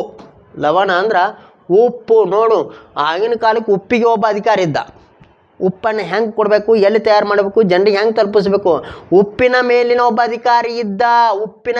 ಉಪ್ಪಿನ ಬಗ್ಗೆ ಅಧಿಕಾರಿ ಏನಂತಾರಪ್ಪ? ಲವಣಾಧ್ಯಕ್ಷ ಅಂತಾರ. ಉಪ್ಪು ನೋಡು ಎಷ್ಟು ಇಂಪಾರ್ಟೆಂಟ್ ಇತ್ತು ಆಗಿನ ಕಾಲಕ್ಕೆ, ಎಷ್ಟು ಸೂಕ್ಷ್ಮತೆಯಿಂದ ಆಡಳಿತವನ್ನು ಮಾಡಿದ್ರಲ್ಲ ಉದಾಹರಣೆಗಳು. ಸೊ ಅದಕ್ಕೆ ಮುಂದುವರೆದ ದ್ವಾರಪಾಲಕ ಅಂತ ಬರೀತಾನೆ. ದ್ವಾರವನ್ನು ಕಾಯುವ ದ್ವಾರಪಾಲಕ. ಮಾಪಕನಿಗೆ ಏನಂತಾನ? ರುಜ್ಜುಕ ಅಂತ ಕೂಡ ಕರೀತಾನ. ಈ ರುಜ್ಜುಕ ಅಂದ್ರೆ ಅರ್ಥ, ರುಜ್ಜು ಅಂದ್ರೆ ಹಗ್ಗ, ರುಜ್ಜ ಅಂದ್ರೆ ಆಗಿನ ಹಗ್ಗ. ಆ ಹಗ್ಗದ ಸಹಾಯದಿಂದ ಭೂಮಿಯನ್ನು ಅಳತೆ ಮಾಡ್ತಿದ್ದವ. ಹಿಂಗಾಗಿ ರುಜ್ಜುಕ ಅಂತ ಕೂಡ ಕರೀತಾನ ಅವನು. ಸೊ ರುಜ್ಜುಕ ನೋಡು, ಆಗಿನ ಕಾಲ ರುಜ್ಜುಕ. ಸಂಧಿ ವಿಗ್ರಹಕ ಅಂತಿದ್ದವ. ಸಂಧಿ ವಿಗ್ರಹಕ ನೋಡು. ಈ ಸಂಧಿ ವಿಗ್ರಹಕನ ಕೆಲಸ ಏನಪ್ಪ ಅಂದ್ರೆ, ಇವ ಬೇಹುಗಾರಿಕೆ ಇಲಾಖೆ ಒಂದು ಅಂದ್ರೆ ಗುಪ್ತವಾಗಿರ್ತಕ್ಕಂಥದ್ದು. ಎಲ್ಲೇನು ವಿದೇಶಕ್ಕೆ ಹೋಗಿ ಅಲ್ಲಿರೋ ಗುಪ್ತ ಮಾಹಿತಿಗಳನ್ನು ತರುವುದು. ಸೊ ನಂತರ ವಿದೇಶಾಂಗ ನೀತಿನೂ ಕೂಡ ಇವನ ಅಂಡರ್ ಇರ್ತಿತ್ತು. ವಿದೇಶ ಸುದ್ದಿಗಳನ್ನು ತರುವುದು. ಇದು ಅಂದರೆ ಆಡಳಿತಕ್ಕೆ ಸಂಬಂಧಪಟ್ಟಂಗೆ ಏನು ಮಾಡ್ತಪ್ಪ, ಮೌರ್ಯರು ಕೂಡ ಸುವ್ಯವಸ್ಥೆವಾಗಿರ್ತಕ್ಕಂಥ ಒಂದು ಪದ್ಧತಿಯನ್ನು ಹಾಕಿಕೊಂಡಿರೋದು ಉದಾಹರಣೆಗಳು. ಮುಖ್ಯವಾಗಿ ಸೀತಾಧ್ಯಕ್ಷ. ಯಾರು? ಕೃಷಿ ಇಲಾಖೆಯನ್ನು ನೋಡಿಕೊಳ್ಳುವನು ಯಾರು? ಸೀತಾಧ್ಯಕ್ಷ. ಕೃಷಿ ಇಲಾಖೆ ನೋಡಿಕೊಳ್ಳುವನು ಯಾರು? ಉತ್ತರ ಯಾವುದಪ್ಪ ಅಂದ್ರೆ ಸಿ ಆಗಿತ್ತು. ಉತ್ತರ ಯಾವುದು? ಸಿ. ಸೊ ಮುಂದುವರಿದ ಮುಂದಿನ ಪ್ರಶ್ನೆಗೆ ಗಣಿಯಾಗೋಣ. ಮುಂದಿನ ಪ್ರಶ್ನೆ ನೋಡ್ರಿ, ಅತಿ ಹೆಚ್ಚು ತಾಮ್ರದ ನಾಣ್ಯಗಳನ್ನು ಹೊಡಿಸಿದವರಾರು? ನೋಡು, ನಾಣ್ಯಗಳು ಭಾಳ ಇಂಪಾರ್ಟೆಂಟ. ನಾಣ್ಯಗಳು ಭಾಳ ಇಂಪಾರ್ಟೆಂಟ. ಯಾಕೆ? ಭಾರತದ ಆರ್ಥಿಕ ವ್ಯವಸ್ಥೆ ಎದ್ರ ಮೇಲೆ ಡಿಪೆಂಡ್ ಆಗ್ತದಪ್ಪ ಅಂದ್ರೆ, ಅದರ ಆಗು ಹೋಗುಗಳು ಎಲ್ಲಾದರೂ ಅದರ ಮೊದಲು ತಪ್ತಿತ್ತು ಅಂದ್ರೆ, ನಾಣ್ಯಗಳು ಅಂದರೆ ನೋಟಿನ ವ್ಯವಸ್ಥೆ ಚಲಾವಣೆ ಸ್ವಲ್ಪ ಏರುಪೇರು ಆಯಿತು ಅಂದ್ರೆ ಆರ್ಥಿಕ ವ್ಯವಸ್ಥೆ ಹದಗೆಟ್ಬಿಡ್ತದೆ. ಹೀಗಾಗಿ ಮುಖ್ಯವಾಗಿ ನಾಣ್ಯಗಳು ಕೂಡ ಭಾಳ ಇಂಪಾರ್ಟೆಂಟ್ ಆಗ್ತವ. ಅಂದರೆ ಆರ್ಥಿಕ ವ್ಯವಸ್ಥೆ ಪೂರ್ವ ಕಾಲದಿಂದ ಇಲ್ಲಿವರೆಗೆ ಹೆಂಗೆ ನಡೆದಿದೆ, ಅವತ್ತಿನ ಯಾವುದೂ ಹೊಸದ ಮೇಲೆ ಇವತ್ತು ಕೂಡ ನಾಣ್ಯಗಳದಾವೆ. ಸೊ ಅವತ್ತು ಕೂಡ ನಾಣ್ಯಗಳಿದ್ದು, ಆ ನಾಣ್ಯಗಳ ಮುಂದುವರಿದ ಭಾಗವನ್ನು ಮಾತ್ರ ಮುಂದುವರಿಸಿವಿ. ಆದರೆ ಏನಂತಾನ? ತಾಮ್ರದ ನಾಣ್ಯಗಳು ಅಂತ ನಾವು ಅತಿ ಹೆಚ್ಚಿನ ತಾಮ್ರದ ನಾಣ್ಯಗಳು ಅಂತ ಬಂದಾಗ ಪಟ್ಟ ತೆಕಡೆ ಹೋಗ್ತದಪ್ಪ, ನಾವು ಗುಪ್ತರ ಕಡೆ ಹೋಗ್ಬಿಡ್ತೀವಿ. ನಾವು ಗುಪ್ತರು ಅಂದ್ರೆ ಗುಪ್ತರ ಕಾಲದಲ್ಲಿ ಸಿಕ್ಕಾಪಟ್ಟಿ ಅಂದರೆ ಗುಪ್ತರ ಕಾರ್ಯ ಏನಂತಪ್ಪ? ಸುವರ್ಣಯುಗ ಅಂತೀವಿ ನಾವು. ಸುವರ್ಣಯುಗ ಅಂತ ಕೂಡ ಕರೀತಾರೆ ಅದನ್ನು, ಸುವರ್ಣಯುಗ. ಯಾಕೆ ಸುವರ್ಣಯುಗಪ್ಪ ಅಂದ್ರೆ ಗುಪ್ತರ ಕಾಲದಲ್ಲಿ ಏನಪ್ಪ ಅಂದ್ರೆ ಯಾವುದೇ ಆಡಳಿತ ಇರ್ಬೋದು, ವಾಸ್ತುಶಿಲ್ಪ ಇರ್ಬೋದು, ನಂತರ ಸಾಹಿತ್ಯ ಇರ್ಬೋದು, ಹಾಗೂ ಸಮಾಜ ಇರ್ಬೋದು, ಎಲ್ಲ ಇದರಿಂದ ಸಿಕ್ಕಾಪಟ್ಟಿ ಉತ್ತುಂಗದಲ್ಲಿತ್ತು. ಯಾವುದೇ ಮನೆ ಕೂಡ ಎಲ್ಲರಿಗೂ ಸುಸಮೃದ್ಧವಾದ ಜೀವನವನ್ನು ನಡೆಸ್ತಾ ಇದ್ರು. ಹೀಗಾಗಿ ಗುಪ್ತರ ಕಾಲವನ್ನು ಸುವರ್ಣಯುಗ ಅಂತ ಕೂಡ ಕರಿತೀವಿ. ಸೊ ಹೀಗಾಗಿ ಇದೇ ಕಾಲದಲ್ಲಿ ಆಗಿರ್ಬೋದು, ಪಡ್ಕೊಂಡು ಡೌಟ್ ಬರ್ತದೆ ನಮಗೆ. ಅದು ಸ್ವಲ್ಪ ಮುಂದುವರೆದು ಬೇಕತ್ತೆ ಅಂತೇಳಿ ತಾಮ್ರದ ಅಂತ ಹೇಳ್ತಾನೆ. 4 ಆಪ್ಷನ್ ಅದಾವೆ: ಗುಪ್ತರು, ಕುಶಾನರು, ಶಕರು, ಶಾತವಾಹನರು. ಸೊ ಇಲ್ಲಿ ನಾವು ಸ್ವಲ್ಪ ಏನು ಮಾಡ್ಬೇಕಪ್ಪ, ಕುಶಾನರ ಕಡೆಗೆ ಲಕ್ಷ್ಯವನ್ನು ವಹಿಸಿದ್ರ. ಕುಶಾನರು ಮೂಲತಃ ಭಾರತವರು, ಅಲ್ಲಿ ಇವರು ಚೀನಾದ ಜನಾಂಗದವರು, ಕುಶಾಂಗ ಜನಾಂಗದವರು. ಕುಶಾಂಗ, ಈ ಕುಶಾಂಗ ಹೋಗಿ ಇವತ್ತೇನಾಗಿದೆ, ಕುಶಾನ್ ಆಗ್ಯದಟ್ಟೆ. ಸೊ ಇವರು ಯೂಚಿ ಈ ಮನೆತನಕ್ಕೆ ಸೇರಿದವರು ಒಂದು ರೀತಿ, ಅಂದರೆ ಚೀನಾ ಸಂತತಿಯಿಂದ ಬಂದವರು. ಆದರೆ ಭಾರತಕ್ಕೆ ಬಂದು ಭಾರತೀಯ ಸಂಪ್ರದಾಯವನ್ನು ಅಳಿಸ್ಕೊಂಡು ಭಾರತೀಯರಾಗಿ ಬದುಕಿದವರು ಕುಶಾನರು. ಹೀಗಾಗಿ ಅವರನ್ನು ನಾವು ನಮ್ಮವರೇ ಅಂತ ಕನ್ಸಿಡರ್ ಮಾಡ್ತೀವಿ. ಈ ಕುಶಾನರ ಬಗ್ಗೆ ನಾವು ತಿಳ್ಕೊಳ್ಬೇಕಾದ್ರೆ ಮುಖ್ಯವಾಗಿ ಚಿನ್ನದ ನಾಣ್ಯಗಳಿಗೆ ಮೊಟ್ಟ ಮೊದಲು ಒತ್ತು ಕೊಟ್ಟವರು ಅವರೇ. ಫಸ್ಟ್ ಚಿನ್ನದ ನಾಣ್ಯ ಮುದ್ರಿಕೆ, ಆದರೆ ಹೆಚ್ಚಿನ ಚಿನ್ನದ ನಾಣ್ಯಗಳಿಲ್ಲ. ಆದರೆ ಅತಿ ಹೆಚ್ಚಿನ ಚಿನ್ನದ ನಾಣ್ಯಗಳನ್ನು ತಂದವರು ಯಾರಪ್ಪ ಅಂದ್ರೆ ಗುಪ್ತರು. ನೋಡು, ಅತಿ ಹೆಚ್ಚಿನ ಚಿನ್ನದ ನಾಣ್ಯಗಳು ಇವರ ಕಾಲದಲ್ಲಿ ಚಿನ್ನದ ನಾಣ್ಯಗಳಿದ್ದು ಅಂತ. ನಾಣ್ಯಗಳ ಮೇಲೆ ಹಲವಾರು ಈ ವರ ಅವತಾರಗಳು, ಗರುಡ, ಸಿಂಹ, ವಿಷ್ಣು ಇವು ಚಿತ್ರಗಳನ್ನು ಕೆತ್ತಿರುವಂಥ ಚಿನ್ನದ ನಾಣ್ಯಗಳು ತಂದವರು ಯಾರು? ಗುಪ್ತರು ಜಾಸ್ತಿ. ಆರ ಮೊಟ್ಟ ಮೊದಲು ಚಿನ್ನದ ನಾಣ್ಯವನ್ನು ಹೊರಡಿಸಿದವರು ಕುಶಾನರೇ. ಆರ್ ಕುಶಾನರ ಇನ್ನೊಂದು ಕ್ರೆಡಿಟ್ ಏನಪ್ಪ ಅಂದ್ರೆ ಅತಿ ಹೆಚ್ಚಿನ ಚಿನ್ನದ ನಾಣ್ಯ ತಾಮ್ರದ ನಾಣ್ಯಗಳನ್ನು ತಂದವರು ಇವರೇ. ಅತಿ ಹೆಚ್ಚಿನ ತಾಮ್ರದ ನಾಣ್ಯಗಳು ಅತಿ ಹೆಚ್ಚಿನ ತಾಮ್ರದ ನಾಣ್ಯಗಳು ಕೊಟ್ಟವ್ರು ಯಾರಪ್ಪ ಅಂದ್ರೆ ಕುಶಾನರು ಅಂತಕ್ಕಂಥದ್ದು. ಶಕರ ಬಗ್ಗೆ ಅಷ್ಟು ಮಾಹಿತಿಗಳಿಲ್ಲ. ಈಗ ಶಕರು ನಾವು ಒಪ್ಪಿಕೊಳ್ಳೋಕ್ಕಾಗಲ್ಲ. ಶಾತವಾಹನರ ಕಾಲದಲ್ಲಿ ನಾಣ್ಯಗಳು ಬಂದಾವ. ಇವ್ರ ಕಾಲ ಬೆಳ್ಳಿವು, ಇವ್ರ ಕಾಲದಲ್ಲಿ ಕೆಲವೊಂದು ಕಂಚಿನ ನಾಣ್ಯಗಳು ಇದ್ದು ಇವ್ರ ಕಾಲದಾಗ. ಸೊ ಶಾತವಾಹನರು ಕೆಲವು ನಾಣ್ಯಗಳ ಪದ್ಧತಿ ಅಷ್ಟು ಒತ್ತು ಕೊಟ್ಟಿಲ್ಲ ಅವರು. ಹೀಗಾಗಿ ಉತ್ತರ ಯಾವುದಪ್ಪ ಅಂದ್ರೆ ಕುಶಾನರು ಅಂತಕ್ಕಂಥದ್ದು. ಉತ್ತರ ಯಾವುದು? ಕುಶಾನರು. ಅತಿ ಹೆಚ್ಚಿನ ತಾಮ್ರದ ನಾಣ್ಯಗಳು ಹೊಡಿಸಿದವರು ಕುಶಾನರು ಅಂತಕ್ಕಂಥದ್ದು. ಸೊ ಮುಂದುವರಿದ ಭಾಗ. ಮುಂದಿನ ಪ್ರಶ್ನೆ, ಕೆಳಗಿನವುಗಳಲ್ಲಿ ಯಾವುದು ಪ್ರಾಚೀನ ವಿಶ್ವವಿದ್ಯಾಲಯ ಆಗಿರಲಿಲ್ಲ? ಕ್ವಶನ್ ನೋಡ್ರಿ. ನಾವು ಇಲ್ಲಿ ಏನು ಮಾಡ್ತೀವಪ್ಪ ಅಂದ್ರೆ ಇಲ್ಲಿ ಯಾಕೆ ಟ್ವಿಸ್ಟ್ ಮಾಡ್ಯ ನೋಡು. ಕೆಳಗಿನವಲ್ಲಿ ಪ್ರಾಚೀನ ವಿಶ್ವವಿದ್ಯಾಲಯನ ಪಟ್ಟದ ನಮ್ಮ ತಲೆಗೆ ಎಲ್ಲರಿಗೂ ಫಿಕ್ಸ್ ಅದ. ಯಾವುದು ನಳಂದ ಓದಿ ಏನಾಗ್ಯಪ್ಪ ನಳಂದ ಫಿಕ್ಸ್ ಆಗಿಬಿಟ್ಟದ. ಇದು ಬತ್ತು ವಿಷಯ ಪಟ್ಟದ ಹಾಕೇ ಬಿಡೋದು. ನಮ್ಮ ಮಾರ್ಕ್ಸ್ ಎಲ್ಲಿ ಹೋತಾವ ಅಲ್ಲೇ ಹೋತಾವ. ಆಮೇಲೆ ಬಂದು ಕ್ವಶನ್ ತೆಗೆದು ನೋಡ್ತಿರ್ತೀರಿ, ಏದು ಆಗಿರಲಿಲ್ಲ ನಾ ಆದತಿ ತಿಳ್ಕೊಂಡು ಹಾಕಿಬಿಟ್ಟಿನಿ ಅಂತೇಳಿ ಯಾಕಂದ್ರೆ ಒಂದೊಂದು ಮಾರ್ಕ್ಸ್ ಭಾಳ ಇಂಪಾರ್ಟೆಂಟ. ಒಂದೊಂದು ಮಾರ್ಕ್ಸ್ನಾಗ ಜೀವನ ಹೋಗ್ಯಾವ, ಒಂದೊಂದು ಪಾಯಿಂಟ್ಗಳು ಜೀವನ ಉದ್ಧಾರ ಆಗ್ಯಾವ, ಒಂದೇ ಪಾಯಿಂಟ್ ಜೀವನ ಎಕ್ಕುಟ್ಟು ಹೋಗ್ಯಾವ. ದಯವಿಟ್ಟು ನಾವು ಹಾಕುವಾಗ ಪ್ರತಿಯೊಂದು ಪಾಯಿಂಟ್ ಇಂಪಾರ್ಟೆಂಟ, ಪ್ರತಿಯೊಂದು ಪ್ರಶ್ನೆ ಇಂಪಾರ್ಟೆಂಟ. ಅದೇನು ಬಿಡು ಒಂದು ಅಂತ ಅನ್ನುವಂತಿಲ್ಲ, ಅದೇ ಒಂದು ಜೀವನ ಹಿಡಿತದ. ಅದಕ್ಕೋಸ್ಕರ ಓದುವಾಗ ಸ್ಪಷ್ಟತೆ ಇರಲಿ, ಓದುವಾಗ ಸೂಕ್ಷ್ಮತೆ ಇರಲಿ, ಓದುವಾಗ ಪಿನ್ ಡ್ರಾಪ್ ಸೈಲೆನ್ಸ್ ಇರಲಿ. ಪಕ್ಕದವ್ರು ಏನು ಮಾಡಾಕ್ತಾರೆ, ಅಕ್ಕಿ ಏನು ಮಾಡಾಕ್ತಾಳೆ, ಇವ ಏನು ಮಾಡಾಕ್ತಾನೆ, ನೀವು ಡಿಸ್ಕಸ್ ಮಾಡಿ ನೀ ಎಕ್ಸಾಮ್ ಬರೆದೆ ಅಂದ್ರೆ ನೀ ಎಂದೂ ಉದ್ಧಾರ ಆಗೋಕ್ಕೆ ಸಾಧ್ಯ ಇಲ್ಲ. ಸೊ ಹೀಗಾಗಿ ಹೇಳೋ ಉದ್ದೇಶ ಇಷ್ಟೇ, ನಾವು ನೋಡೋ ಪ್ರಶ್ನೆ ಸರಿ ಕರೆಕ್ಟಾಗಿ ಓದ್ಬೇಕಾ. ಕೆಳಗಿನವುಗಳಲ್ಲಿ ಯಾವುದು ಪ್ರಾಚೀನ ವಿಶ್ವವಿದ್ಯಾಲಯ ಆಗಿರಲಿಲ್ಲ ಅಂತ ಹೇಳ್ತಾನೆ. ಅಂದ್ರೆ ಒಂದು ಕಾನ್ಸೆಪ್ಟ್ ಬತ್ತು, ನಳಂದ ವಿಶ್ವವಿದ್ಯಾಲಯ ಆದ, ಇದು ಆಗಿರಲಿಲ್ಲಕ್ಕೆ ಸಾಧ್ಯನೇ ಇಲ್ಲ, ಇದಕ್ಕೆ ನಾವು ವಿಚಾರ ಮಾಡೋದು ಬೇಡ ಅಂದ್ರೆ ಅವು ಏನಂದ್ರೆ ಆಗಿರಲಿಲ್ಲ ನಾನು. ಸೊ ಒಂದೊಂದ್ಸಲ ತಕ್ಷಶಿಲಾನೂ ಐತಿ, ಇದನ್ನು ಕೇಳಿ ಫಸ್ಟ್ ವಿಶ್ವವಿದ್ಯಾಲಯ ಅದೇ, ಹಿಂಗಾಗಿ ಅದೂ ಅಲ್ಲ. ಇವು ಎರಡಕ್ಕೆ ನಡುವೆ ಡೌಟ್ ಬರೋಕ್ಕೆ ಸ್ಟಾರ್ಟ್ ಆಗ್ತದೆ. ಇವೆರಡು ಹೆಸರಿಗೆ ಕೇಳಿಲ್ಲ ನಾವು, ಇದು ಕಾಮರೂಪ ಆತ, ಇದು ಕರಾಚಿ ಆತ, ಎಲ್ಲದಿದು. ಸ್ವಲ್ಪ ಮುಂದುವರೆದು ಏನು ಮಾಡ್ತೀವಪ್ಪ ಅಂದ್ರೆ ನಾವು ಇದು ಕಾಮರೂಪ ಅಂದ್ರೆ ನಮ್ಮಲ್ಲೇ ಬರ್ಬೋದು, ಕರಾಚಿ ಇವತ್ತು ಪಾಕಿಸ್ತಾನದಾಗ ಅದಿದು. ಸೊ ಇವೇನು ಇಲ್ಲೆಲ್ಲಿ ವಿಶ್ವವಿದ್ಯಾಲಯ ಇರಬೇಕು ಅಂತ ತಿಳ್ಕೊಂಡು ಇದಕ್ಕೆ ನಾವು ಉತ್ತರವನ್ನು ಏನು ಮಾಡ್ತೀವಿ, ಹಾಕಿಬಿಡ್ತೀವಿ. ಇದೇ ಆಗಿರಲಿಲ್ಲ ಉತ್ತರ. ತಪ್ಪು ವಿದ್ಯಾರ್ಥಿಗಳೇ. ಉತ್ತರ ಯಾವುದಪ್ಪ ಅಂದ್ರೆ ಕಾಮರೂಪ ಏನಾಗಿರಲಿಲ್ಲ, ವಿಶ್ವವಿದ್ಯಾಲಯ ಆಗಿರಲಿಲ್ಲ. ಗುಪ್ತರ ಕಾಲದಲ್ಲಿ ಕರಾಚಿಯು ಕೂಡ ಒಂದು ವಿಶ್ವವಿದ್ಯಾಲಯ ಇತ್ತು, ಗುರುಕುಲವಿತ್ತು, ಅಗ್ರಹಾರ ಇತ್ತು ಅಂತ ಹೇಳ್ತಾರೆ. ಯಾರ ಕಾಲದಾಗ? ಗುಪ್ತರ ಕಾಲಾವಧಿಯಲ್ಲಿ. ದಯವಿಟ್ಟು ವಿದ್ಯಾರ್ಥಿಗಳೇ ಈ ರೀತಿ ನಾವು ಥಿಂಕ್ ಮಾಡಿದ್ದೆ ಆದ್ರೆ ಸೋಲು ಒಪ್ಕೊಳ್ಬೇಕಾಗ್ತದ. ದಯವಿಟ್ಟು ಓದುವಾಗ ಸ್ವಲ್ಪ ಗಮನವಿರಲಿ, ಅದಕ್ಕೆ ಸ್ವಲ್ಪ ಸ್ಪಷ್ಟತೆಯಿಂದ ಓದ್ರಿ. ಇದು ಎಲ್ಲಿ ಯಾವ ರೀತಿಯಿಂದ ಮೇಲಿನ ಒಂದು ಏನಂತಾರ ಪೂರ್ವಾಗ್ರಹಾತ್ಮಕವಾಗಿ ಅಥವಾ ಊಹಾತ್ಮಕವಾಗಿ ಪ್ರಶ್ನೆಗೆ ಉತ್ತರ ಕೊಡೋದು ಬೇಡ.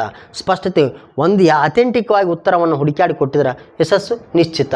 ಸೊ ಹೀಗಾಗಿ ನಳಂದ ವಿಶ್ವವಿದ್ಯಾಲಯದ ಬಗ್ಗೆ ಯಾರಿಗೆ ಗೊತ್ತಿಲ್ಲ ಹೇಳ್ರಿ, ಇದು ಅದ್ಭುತವಾದ ನೋಡಿದ್ದು ಮೊಟ್ಟ ಮೊದಲ ಭಾರತದ ಮೊದಲ ವಿಶ್ವವಿದ್ಯಾಲಯ ಅಂದರೂ ಕೂಡ ತಪ್ಪಾಗಿಲ್ಲ. ತಕ್ಷಶಿಲಾ ಮೊದಲ ವಿಶ್ವವಿದ್ಯಾಲಯ, ಆದರೆ ಬೌದ್ಧ ವಿಶ್ವವಿದ್ಯಾಲಯ ಒತ್ತನ್ನು ಕೊಟ್ಟಿತ್ತು. ಇದು ಗ್ರೀಕರಿಂದ ಪ್ರೇರಣೆಗೆ ಒಳಗಾಗಿತ್ತು. ಯಾವುದು? ತಕ್ಷಶಿಲಾ. ಆದರೆ ಭಾರತೀಯರಿಂದಲೇ ಪ್ರೇರಣೆಗೆ ಒಳಗಾಗಿದ್ದು ನಳಂದ ವಿಶ್ವವಿದ್ಯಾಲಯ. ಈ ನಳಂದ ವಿಶ್ವವಿದ್ಯಾಲಯ ಭಾಳ ಇಂಪಾರ್ಟೆಂಟ್ ಯಾಕಾಗ್ತದಪ್ಪ ಅಂದ್ರೆ ಆಗಿನ ಕಾಲಕ್ಕೆ ನಳಂದ ವಿಶ್ವವಿದ್ಯಾಲಯದಲ್ಲಿ 10,000 ವಿದ್ಯಾರ್ಥಿಗಳಿದ್ರು ಅಂತ. ಇಲ್ಲಿ ರೆಸಿಡೆನ್ಸಿಯಲ್ ಇತ್ತತ್ತ ಆಗಿನ ಕಾಲಕ್ಕೆ. ರೆಸಿಡೆನ್ಸಿಯಲ್ ಅಂದ್ರೆ ವಸತಿ ಸಹಿತ ಅಧ್ಯಯನ. ಮತ್ತು ಅಧ್ಯಯನ ಹೆಂಗ ಉಚಿತವಾಗಿತ್ತು ಅಂತ. ಉಚಿತ ಆತ, ಯಾವುದೇ ₹1 ಇಲ್ಲ, ಉಚಿತ ಇತ್ತಂತ. ಸೊ ಇದಕ್ಕೆ ಅಷ್ಟೇ ಅಲ್ಲ, ಭಾರತದಿಂದ ಅಷ್ಟೇ ಅಲ್ಲ, ಇದಕ್ಕೆ ವಿದೇಶಿಗಳಿಂದ ಏನು ಬರ್ತಿರಪ್ಪ ಅಂದ್ರೆ ಜನರು ಬರ್ತಿದ್ರು. ಇವತ್ತಿನ ಕೊರಿಯಾ ಇರ್ಬೋದು, ಉತ್ತರ ಕೊರಿಯಾ, ದಕ್ಷಿಣ ಕೊರಿಯಾ, ಚೀನಾ, ತಾವಂಗಾತ್, Vietnam, Indonesia, Malaysia, Java, Sumatra ಹಾಗೂ ಚೀನಾ, ಟಿಬೆಟ ಈ ಕಡೆ ಭಾಗದಿಂದ ಎಲ್ಲರೂ ಇದಕ್ಕೆ ವಿದ್ಯೆಯನ್ನು ಕಲಿಯಾಕೆ ಬರ್ತಿದ್ರು. ಚೀನಾದ ಮುಖ್ಯ ಯಾತ್ರಿಕನಾಗಿರ್ತಕ್ಕಂಥ ಹುಯೆನ್ ಸಾಂಗ್ನು ಕೂಡ ಇದೇ ವಿಶ್ವವಿದ್ಯಾಲಯದಲ್ಲಿ ಕಲ್ತವನು. ಹುಯೆನ್ ಸಾಂಗ್ ನೋಡು, ಯಾವ ಸಾಂಗ? Hiuen song. ಈತನ ತನ್ನ ಸಿಯುಕಿ ಗ್ರಂಥದಲ್ಲಿ ಇದರ ಉಲ್ಲೇಖವನ್ನು ಮಾಡ್ತಾನೆ. ಯಾರು? ಹುಯೆನ್ ಸಾಂಗ್ ಸಿಯುಕಿ ಗ್ರಂಥ ನಳಂದ ವಿಶ್ವವಿದ್ಯಾಲಯ ಬಗ್ಗೆ ಉಲ್ಲೇಖವನ್ನು ಮಾಡ್ತಾನೆ. ನಳಂದ ವಿಶ್ವವಿದ್ಯಾಲಯ ಭಾಳ ಅದ್ಭುತವಾಗಿತ್ತು ಅಂತ ಹೇಳ್ತಾನೆ. ಯಾಕಂದ್ರೆ ನಳಂದ ವಿಶ್ವವಿದ್ಯಾಲಯ ನೋಡು ಆಗಿನ 1500 ಶಿಕ್ಷಕರಿದ್ರು ಅಂತ. ನೋಡು ಇಲ್ಲಿ ಧರ್ಮಪಾಲ ಅಂತಕ್ಕಂಥವನು ಏನಾಗಿದ್ದ ನೋಡು, ಧರ್ಮಪಾಲ ಚಾನ್ಸಲರ್ಗಳು, ಅದಕ್ಕೆ ರಾಜ್ಯಪಾಲರಿದ್ರು, ಅದಕ್ಕೆ ಚಾನ್ಸಲರ್ಗಳಿದ್ರು, ಕುಲಪತಿಗಳಿದ್ರು, ಶಿಲಾಧ್ಯಕ್ಷ ಇದ್ದ ನೋಡು, ಶಿಲಾದಿತ್ಯ. ಸುಮಾರು ಜನರು ಏನಾಗಿದ್ರಪ್ಪ ನೋಡು, ನಾಗಾರ್ಜುನ, ಅಶ್ವಘೋಷ, ಇವರೆಲ್ಲರೂ ಇಲ್ಲೇ ಕಲ್ತವ್ರು ಅಂತ. ಅದ್ಭುತವಾಗಿರ್ತಕ್ಕಂಥವ್ರು ಎಲ್ಲರೂ. ಸೊ ಈ ಕಾಲದಲ್ಲಿ ಇಂಥ ಒಂದು ವಿಶ್ವವಿದ್ಯಾಲಯ ಜಗತ್ತಿನ ಒಂದು ಭಾರತ ಇತಿಹಾಸದಲ್ಲಿ ಒಂದು ಅಚ್ಚಳಿಯದ ಪುಟವೂ ಹೌದು. ಆದರೆ ವಿಚಿತ್ರ ಏನಪ್ಪ ಅಂದ್ರೆ ಈ ಒಂದು ಇದ್ರಾಗ ಎಷ್ಟಪ್ಪ ಅಂದ್ರೆ 3 ಪ್ರಮುಖವಾದ ಗ್ರಂಥಾಲಯಗಳಿದ್ದು, ಆ ಗ್ರಂಥಾಲಯಕ್ಕೆ ಧರ್ಮಗಂಜ ಅಂತ ಕೂಡ ಕರೀತಾರೆ ಅವರು. ಧರ್ಮಗಂಜ ಗ್ರಂಥಾಲಯಕ್ಕೆ. ಸೊ ನೋಡು, ಧರ್ಮಗಂಜ ಈ ಒಂದು ಸಂದರ್ಭದಲ್ಲಿ ಈ ನಳಂದ ವಿಶ್ವವಿದ್ಯಾಲಯ ಏನು ಮಾಡ್ತಾನೆ, ಈ ವಿದೇಶಿಗರಿಗೆ ಕಣ್ಣು ಕುಕ್ಕುವಂತಿತ್ತು. ಮುಖ್ಯವಾಗಿ ಹೂನರ ಯಾರು, ಹೂನರ ದೊರೆ ಮೆಹರ್ ಗುಲ್, ಮೆಹರ್ ಗುಲ್ ಏನು ಮಾಡ್ತಾನಪ್ಪ ಅಂದ್ರೆ ಈ ಒಂದು ವಿಶ್ವವಿದ್ಯಾಲಯಕ್ಕೆ ಏನು ಮಾಡ್ತಾನೆ, ಹಾಳುಗಡುವ ಪ್ರಯತ್ನವನ್ನು ಮಾಡ್ತಾನೆ, ಭಾಗಶಃ ಹಾಳು ಮಾಡ್ತಾನೆ. ಆರ ಸಂಪೂರ್ಣವಾಗಿ ಹಾಳು ಮಾಡಿದವನು ಯಾರಪ್ಪ ಅಂದ್ರೆ ಇಖ್ತಿಯಾರ್ ಉದ್ದದಿನ್ ಬಖ್ತಿಯಾರ್ ಖಿಲ್ಜಿ. ವಿಚಿತ್ರ ಏನಪ್ಪ ಅಂದ್ರೆ ಈ ವಿಶ್ವವಿದ್ಯಾಲಯವನ್ನು ಸುಟ್ಟಾಕ್ತಾನ್ರಿ ಇವನು, ವಿಶ್ವವಿದ್ಯಾಲಯವನ್ನು ಸುಟ್ಟಾಕ್ತಾನೆ. ಅಪಾರ ಪ್ರಮಾಣದ ಸಂಪತ್ತು, ಯಾವುದು ಜ್ಞಾನದ ಸಂಪತ್ತು, ಪುಸ್ತಕಗಳು ಒಂದಿನ ಅಲ್ಲ, 2 ದಿನ ಅಲ್ಲ, 3 ತಿಂಗಳವರೆಗೆ ಸುಟ್ಟದ ಅಂತ ಹೇಳ್ತಾನೆ. 3 ತಿಂಗಳವರೆಗೆ ಆ ಗ್ರಂಥ ಭಂಡಾರವನ್ನು ಸುಟ್ಟಾಕ್ತಾರೆ ಅಂದ್ರೆ ಎಷ್ಟು ಪ್ರಮಾಣದ ಗ್ರಂಥ ಭಂಡಾರ ಇತ್ತು ಅಲ್ಲಕ್ಕೆ ಉದಾಹರಣೆ ಅದು. ಯಾವುದು ಇಖ್ತಿಯಾರುದ್ದೀನ್ ಬಖ್ತಿಯಾರ್ ಖಿಲ್ಜಿ ಸುಟ್ಟಾಕ್ತಾನೆ. ಆರ ವಿಚಿತ್ರ ಏನಪ್ಪ ಅಂದ್ರೆ ಈ ಗ್ರಂಥಾಲಯವನ್ನು ಸುಡುವಾಗ ನೋಡುವವರ ವಿದ್ಯಾರ್ಥಿಗಳ ಸಂಖ್ಯೆ 10,000, ಸುಟ್ಟವರ ಸಂಖ್ಯೆ ಕೇವಲ 1000ಕ್ಕಿಂತಲೂ ಮಿಗಿಲಿತ್ತಂತ. ಜಸ್ಟ್ ರೀ 10,000 ವಿದ್ಯಾರ್ಥಿಗಳು 1000 ಮಂದಿಗೆ ಸಾಯ ಹೊಡೆಯೋಕೆ ಆಗ್ತಿರಲಿಲ್ಲೇನು. ಇದು ನಾವು ನಮ್ಮದು ಇದು ಇತಿಹಾಸದಲ್ಲಿ ಆಗಿರ್ತ ಲೋಪಗಳಿದ್ದು ಕೂಡ ಅದು ಬೇರೆ ಮಾತು. ಒಟ್ಟಿನಲ್ಲಿ ನಳಂದ ವಿಶ್ವವಿದ್ಯಾಲಯ ಬಗ್ಗೆ ಸ್ವಲ್ಪ ತಿಳಿದುಕೊಳ್ಳುವ ಪ್ರಯತ್ನವನ್ನು ನಾವು ಮಾಡಲೇಬೇಕಾಗಿತ್ತು. ಮತ್ತೆ ಉತ್ತುಂಗಕ್ಕೆ ಬಂದದ 2010ರಲ್ಲಿ ಏನು ಮಾಡಿದಪ್ಪ ಅಂದ್ರೆ ಭಾರತ ಸರ್ಕಾರ ಈ ವಿಶ್ವವಿದ್ಯಾಲಯ ಮತ್ತೆ ಮರುಸ್ಥಾಪನೆ ಮಾಡ್ಯಾರ. ಆ ನಂತರ ಮೊಟ್ಟ ಮೊದಲಾಗಿ ಅಮರ್ತ್ಯ ಸೇನ್, ನೊಬೆಲ್ ಪ್ರಶಸ್ತಿ ವಿಜೇತ ಅಮರ್ತ್ಯ ಸೇನ್ ಏನು ಮಾಡ್ಯಾರ, ಇದಕ್ಕೆ ಏನು ಮಾಡ್ಯಾರಪ್ಪ, ಕುಲಪತಿಯಾಗಿ ನೇಮಕ ಮಾಡಿದ್ರು. ಈಗ ಯಾರಾದ್ರ ಪನಾಗರಿ, ಅರವಿಂದ್ ಪನಾಗರಿ ಏನಂದ್ರಪ್ಪ ಅಂದ್ರೆ ಇದರ ಕುಲಪತಿ ಅದಾರ ಅಂತಕ್ಕಂಥದ್ದು. ಇದು ಭಾಳ ಇಂಪಾರ್ಟೆಂಟ್ ಪ್ರಸ್ತುತ. So what ever May be. So ಒಟ್ಟಿನಲ್ಲಿ ನಳಂದ, ತಕ್ಷಶಿಲಾ, ಕಾಮರೂಪ ಅಂದ್ರೆ ಸೊ ಇದು ಯಾವುದು ಇವತ್ತಿನ ಆಸಾಮ ಅವತ್ತಿನ ಕಾಮರೂಪ ಅಂತಕ್ಕಂಥದ್ದು. ಇದು ಭಾಳ ನೆನಪಿಟ್ಟುಕೊಳ್ಳಿ. ಇವತ್ತಿನ ಆಸಾಮ ಅವತ್ತಿನ ಕಾಮರೂಪ. ಸೊ ಮುಂದುವರೆದ ಭಾಗ, ಮುಂದಿನ ಪ್ರಶ್ನೆ, ಕೊನೆಯ ಪ್ರಶ್ನೆಗೆ ಅಣೆ ಆಗೋಣ. ಇದು ಭಾಳ ಇಂಪಾರ್ಟೆಂಟ್ ಸಾಹಿತ್ಯಿಕ ದೃಷ್ಟಿಯಿಂದ. ಇಲ್ಲಿ ನಾವು ದಶಕುಮಾರ ಚರಿತ್ರೆಯ ಕರ್ತೃ ಯಾರು, ಭಾಳ ಸಲ ಕೇಳಿದ್ನು ಕ್ವಶನ್. ದಶಕುಮಾರ ಚರಿತ್ರೆಯ ಕರ್ತೃ ಯಾರು, ಭಾಳ ಇಂಪಾರ್ಟೆಂಟ್ ಇದು. ಇಲ್ಲಿ ಗುಣಾಢ್ಯ ನೋಡಿ, ಇಲ್ಲಿ 3, ಒಂದು ಗುಣಾಢ್ಯ ಕೊಟ್ಟನ, 2 ದಂಡಿನ ಕೊಟ್ಟನ, 3 ಭಾರವಿ ಕೊಟ್ಟನ, 4 ಬಾಣಭಟ್ಟ ಕೊಟ್ಟನ. ಸೊ ಐತಿಹಾಸಿಕವಾಗಿ ಸ್ವಲ್ಪ ಅವ್ರ ಬಗ್ಗೆ ನಾವು ತಿಳ್ಕೊಂಡು, 1 ಗೊತ್ತಿರ್ಲಿಕ್ಕೆ 3 ಗೊತ್ತಿದ್ದವನು ಒಂದು ಉತ್ತರ ಸಿಕ್ಕಂಗೆ, ಅಥವಾ 2 ಗೊತ್ತಿರ್ತಾವೆ 2 ಗೊತ್ತಿರಲ್ಲ, ಅವಾಗ 50-50 ಹೋಗ್ಬೇಕಾಗ್ತದೆ ನಾವು. ಸೊ ಮುಖ್ಯವಾಗಿ ಇಲ್ಲಿ ಗುಣಾಢ್ಯ ಬರೆದಿದ್ದು ಯಾವುದಪ್ಪ, ಬೃಹತ್ ಕಥಾ. ಗುಣಾಢ್ಯ ಬರೆದಿದ್ದು ಬೃಹತ್ ಕಥಾ. ಸೊ ಹೀಗಾಗಿ ಇದು ದಶಕುಮಾರ ಚರಿತ್ರೆ ಕರ್ತೃ ಅಲ್ಲ. ಸೊ ಮುಖ್ಯವಾಗಿ ಯಾರಪ್ಪ ಅಂದ್ರೆ ದಂಡಿನ ಬರೆದಿದ್ದು ಯಾವುದಪ್ಪ ಅಂದ್ರೆ ದಶಕುಮಾರರ ಚರಿತೆ. ಸೊ ಉತ್ತರ ಸಿಕ್ಕಾಯಿತು. ಯಾವುದು ಉತ್ತರ ದಂಡಿನ. ಭಾರವಿ ಅಂತರೂ ಗೊತ್ತಾನ, ಇವ ಬರೆದಿದ್ದು ಯಾವುದಪ್ಪ ಅಂದ್ರೆ ಕಿರಾತಾರ್ಜುನಿಯ. ಸೊ ಬಾಣಭಟ್ಟ ನಮಗೆ ಮುಖ್ಯವಾಗಿ ಭಾಳ ಪರಿಚಿತನ, ಯಾಕಂದ್ರೆ ಹರ್ಷಚರಿತ್ರೆ ಬರೆದವನು ಯಾರಪ್ಪ ಅಂದ್ರೆ ಬಾಣಭಟ್ಟ. ಹರ್ಷಚರಿತ್ರೆ ಬರೆದವನು ಯಾರು, ಬಾಣಭಟ್ಟ. ಹೀಗಾಗಿ ಉತ್ತರ ಯಾವುದಾಗಿರ್ತದಪ್ಪ ಅಂದ್ರೆ ದಶಕುಮಾರ ಚರಿತ್ರೆ ಒಳಗೆ ದಂಡಿನ ಅಂತ ಬರೆದಿದ್ದು ಯಾವುದು, ದಶಕುಮಾರ ಚರಿತ್ರೆ, ಬಿ ಉತ್ತರ. So whatever it may B, ನಾವು ಏನು ಮಾಡಬೇಕಾಗ್ತದನ್ನ ಸ್ವಲ್ಪ ಇತಿಹಾಸವನ್ನು ಆಳಕ್ಕೆ ಓದುವ ಪ್ರಯತ್ನವನ್ನು ಮಾಡೋಣ. ಯಾಕೆ ಪುಸ್ತಕದ ಪ್ರತಿಯೊಂದು ಪದಗಳು ಕೂಡ ಇಂಪಾರ್ಟೆಂಟ್ ಆಗ್ತವೆ. ನಾವು ಪುಸ್ತಕವನ್ನು ಒಂದು ಸಲ ಧೂಳು ಹೊಡೆದು ಮ್ಯಾಗಿಂದ ಓದಿದೇವೆ ಅಂದ್ರೆ ಎಂದೂ ಕೂಡ ನಮಗೆ ಏನು ಉತ್ತರಕ್ಕೆ, ಪ್ರಶ್ನೆಗಳಿಗೆ ಉತ್ತರ ಕೊಡೋಕ್ಕಾಗಲ್ಲ. ಎಲ್ಲ ಓದಿನಿ, ನಾನು ಉತ್ತರ ಕೊಡೋಕ್ಕಾಗಲಿಲ್ಲಲ್ಲ, ಆದ್ರೆ ಹೆಂಗೆ ಓದಿ ಅನ್ನೋದು ಇಂಪಾರ್ಟೆಂಟ್ ಅಲ್ಲ. ಸೊ ಓದುವುದರ ಬಗ್ಗೆ ಸ್ವಲ್ಪ ವಿಚಾರವನ್ನು ಮಾಡಿ ಓದೋಣ. ಹೀಗೆ ಇಂಥ ಅವಕಾಶ ಹೊಳ್ಳೆ ಸಿಗಲ್ಲ. ಮತ್ತೆ ಅವಕಾಶಗಳು ಸಿಗ್ಬೇಕಾದ್ರೆ ಸುಮಾರು 2 ದಿನ ಹೋಗ್ತಾವೆ ಗೊತ್ತಿಲ್ಲ. ಆದ್ರೆ ಇದೇ ಒಂದು ಸಲ ಇರ್ತದೆ. ಒಂದು ಸಲ ತಲೆ ಕೆಟ್ಟು ಓದಿಬಿಡೋ, ವಿಚಾರ ಮಾಡಬೇಡ. ಏನಾಗ್ತದೆ ಅದರದರೆ ಮುಗಿಬೇಕು, ನಂದರೆ ಮುಗಿಬೇಕು, ತಿಳ್ಕೊಂಡು ಓದೋ, ಯಾಕ್ರಿ ಆಗಲ್ಲ. ಸೊ ಈಗಿನ ಸ್ವಲ್ಪ ಸಮಯವನ್ನು ಪುಸ್ತಕದ ಕಡೆ ಕೊಡೋಣ. ಸ್ವಲ್ಪ ಮೊಬೈಲ್ ಆಗಲಿ, ಫ್ರೆಂಡ್ಶಿಪ್ ಆಗಲಿ ಸ್ವಲ್ಪ ದೂರ ಇಡೋಣ ಅನ್ಕ. ಯಾಕೆ ಅವು ಎಲ್ಲ ಹಿಂದೆ ನಾಳೆ ಬರ್ತದೆ, ಹೊಳ್ಳೆ ಬರ್ತದೆ. ನೌಕರಿ ಬಂದ್ರೆ ಒಟ್ಟು ಬರ್ತಾವೆ, ಮೊಬೈಲ್ ಬರ್ತದೆ, ಊರು ಬರ್ತದೆ, ಫ್ರೆಂಡ್ಸ್ ಬರ್ತಾರೆ, ಮಾವು ಬರ್ತಾನೆ, ಅತ್ತಿ ಬರ್ತಾರೆ, ಎಲ್ಲರೂ ಬರ್ತಾರೆ. ಅವಾಗ ಯಾವಾಗ ಇವೆಲ್ಲ ಗೆದ್ದ ಬಳಕ ಸೋತ್ರ ಇವರೆಲ್ಲರೂ ಒಬ್ಬೊಬ್ಬರು ಹೋಗ್ತಾರೆ, ದೋಸ್ತರು ಹೋಗ್ತಾರೆ, ಫ್ರೆಂಡ್ಸ್ ಹೋಗ್ತಾರೆ, ಬೀಗರು ಹೋಗ್ತಾರೆ, ಬಿಜ್ಜರು ಹೋಗ್ತಾರೆ, ಮನೆಯನ್ನ ಬಂದು ಬಳಗನ ಹೋಗ್ತಾರೆ. ಯಾರು ನಮ್ಮ ಹತ್ರ ಬರಲ್ಲ. ಯಾವುದು ನಾವು ಗೆಲ್ತೀವೋ ಅವೆಲ್ಲವೂ ನಮ್ಮ ಆಗ್ತವೆ, ನಾವು ಸೋಲ್ತೀವೋ ಎಲ್ಲವೂ ಬೇರೆಯವ್ರ ಪಾಲಾಗ್ತವೆ. ನಾವು ಯಾವುದ್ರ ಬಗ್ಗೆ ವಿಚಾರ ಮಾಡಬೇಕಪ್ಪ ಮಾಡಬೇಕಪ್ಪ ಅಂದ್ರೆ ಗೆಲ್ಲುವುದರ ಬಗ್ಗೆ ವಿಚಾರ ಮಾಡೋಣ. ಇಲ್ಲಿ ಗೆದ್ದವನಿಗಿರುವ ಕಿಮ್ಮತ್ತು ಸೋತವನಿಗೆ ಇರುವುದಿಲ್ಲ. ಹೀಗಾಗಿ ಸೋತರ ಬಗ್ಗೆ ಯಾರೂ ಮಾತಾಡೋದಿಲ್ಲ, ಗೆದ್ದವ್ರ ಬಗ್ಗೆ ಮಾತಾಡ್ತೀವಿ. ಹೀಗಾಗಿ ಗೆಲ್ಲುವ ಪ್ರಯತ್ನವನ್ನು ಮಾಡೋಣ. ಗೆದ್ದು ನಾನು ಯಾರು ಎಂಬುದು ತೋರಿಸುವುದೇ ನಮ್ಮ ಮುಂದಿನ ಕಾಯಕವಾಗಲಿ ಅನ್ನುತ್ತಾ ನಾನು ಇವತ್ತಿನ ಈ ಒಂದು ಪಾಠದ ಸಂಚಿಕೆಯನ್ನು ಇಲ್ಲಿಗೆ ಮುಗಿಸಿ ನಂತರ ಮುಂದಿನ ಕ್ಲಾಸನ್ನು ನಂತರ ನಾಳೆ ಭೇಟಿಯಾಗೋಣ. ಹೊಸ ವಿಚಾರಗಳೊಂದಿಗೆ ಹೊಸ ಪ್ರಶ್ನೆಗಳೊಂದಿಗೆ ಬರೋಣ ಎನ್ನುತ್ತಾ ನನ್ನ ಮಾತುಗಳನ್ನು ನನ್ನ ಪಾಠವನ್ನು ಮುಗಿಸ್ತೀನಿ. ನಮಸ್ಕಾರ.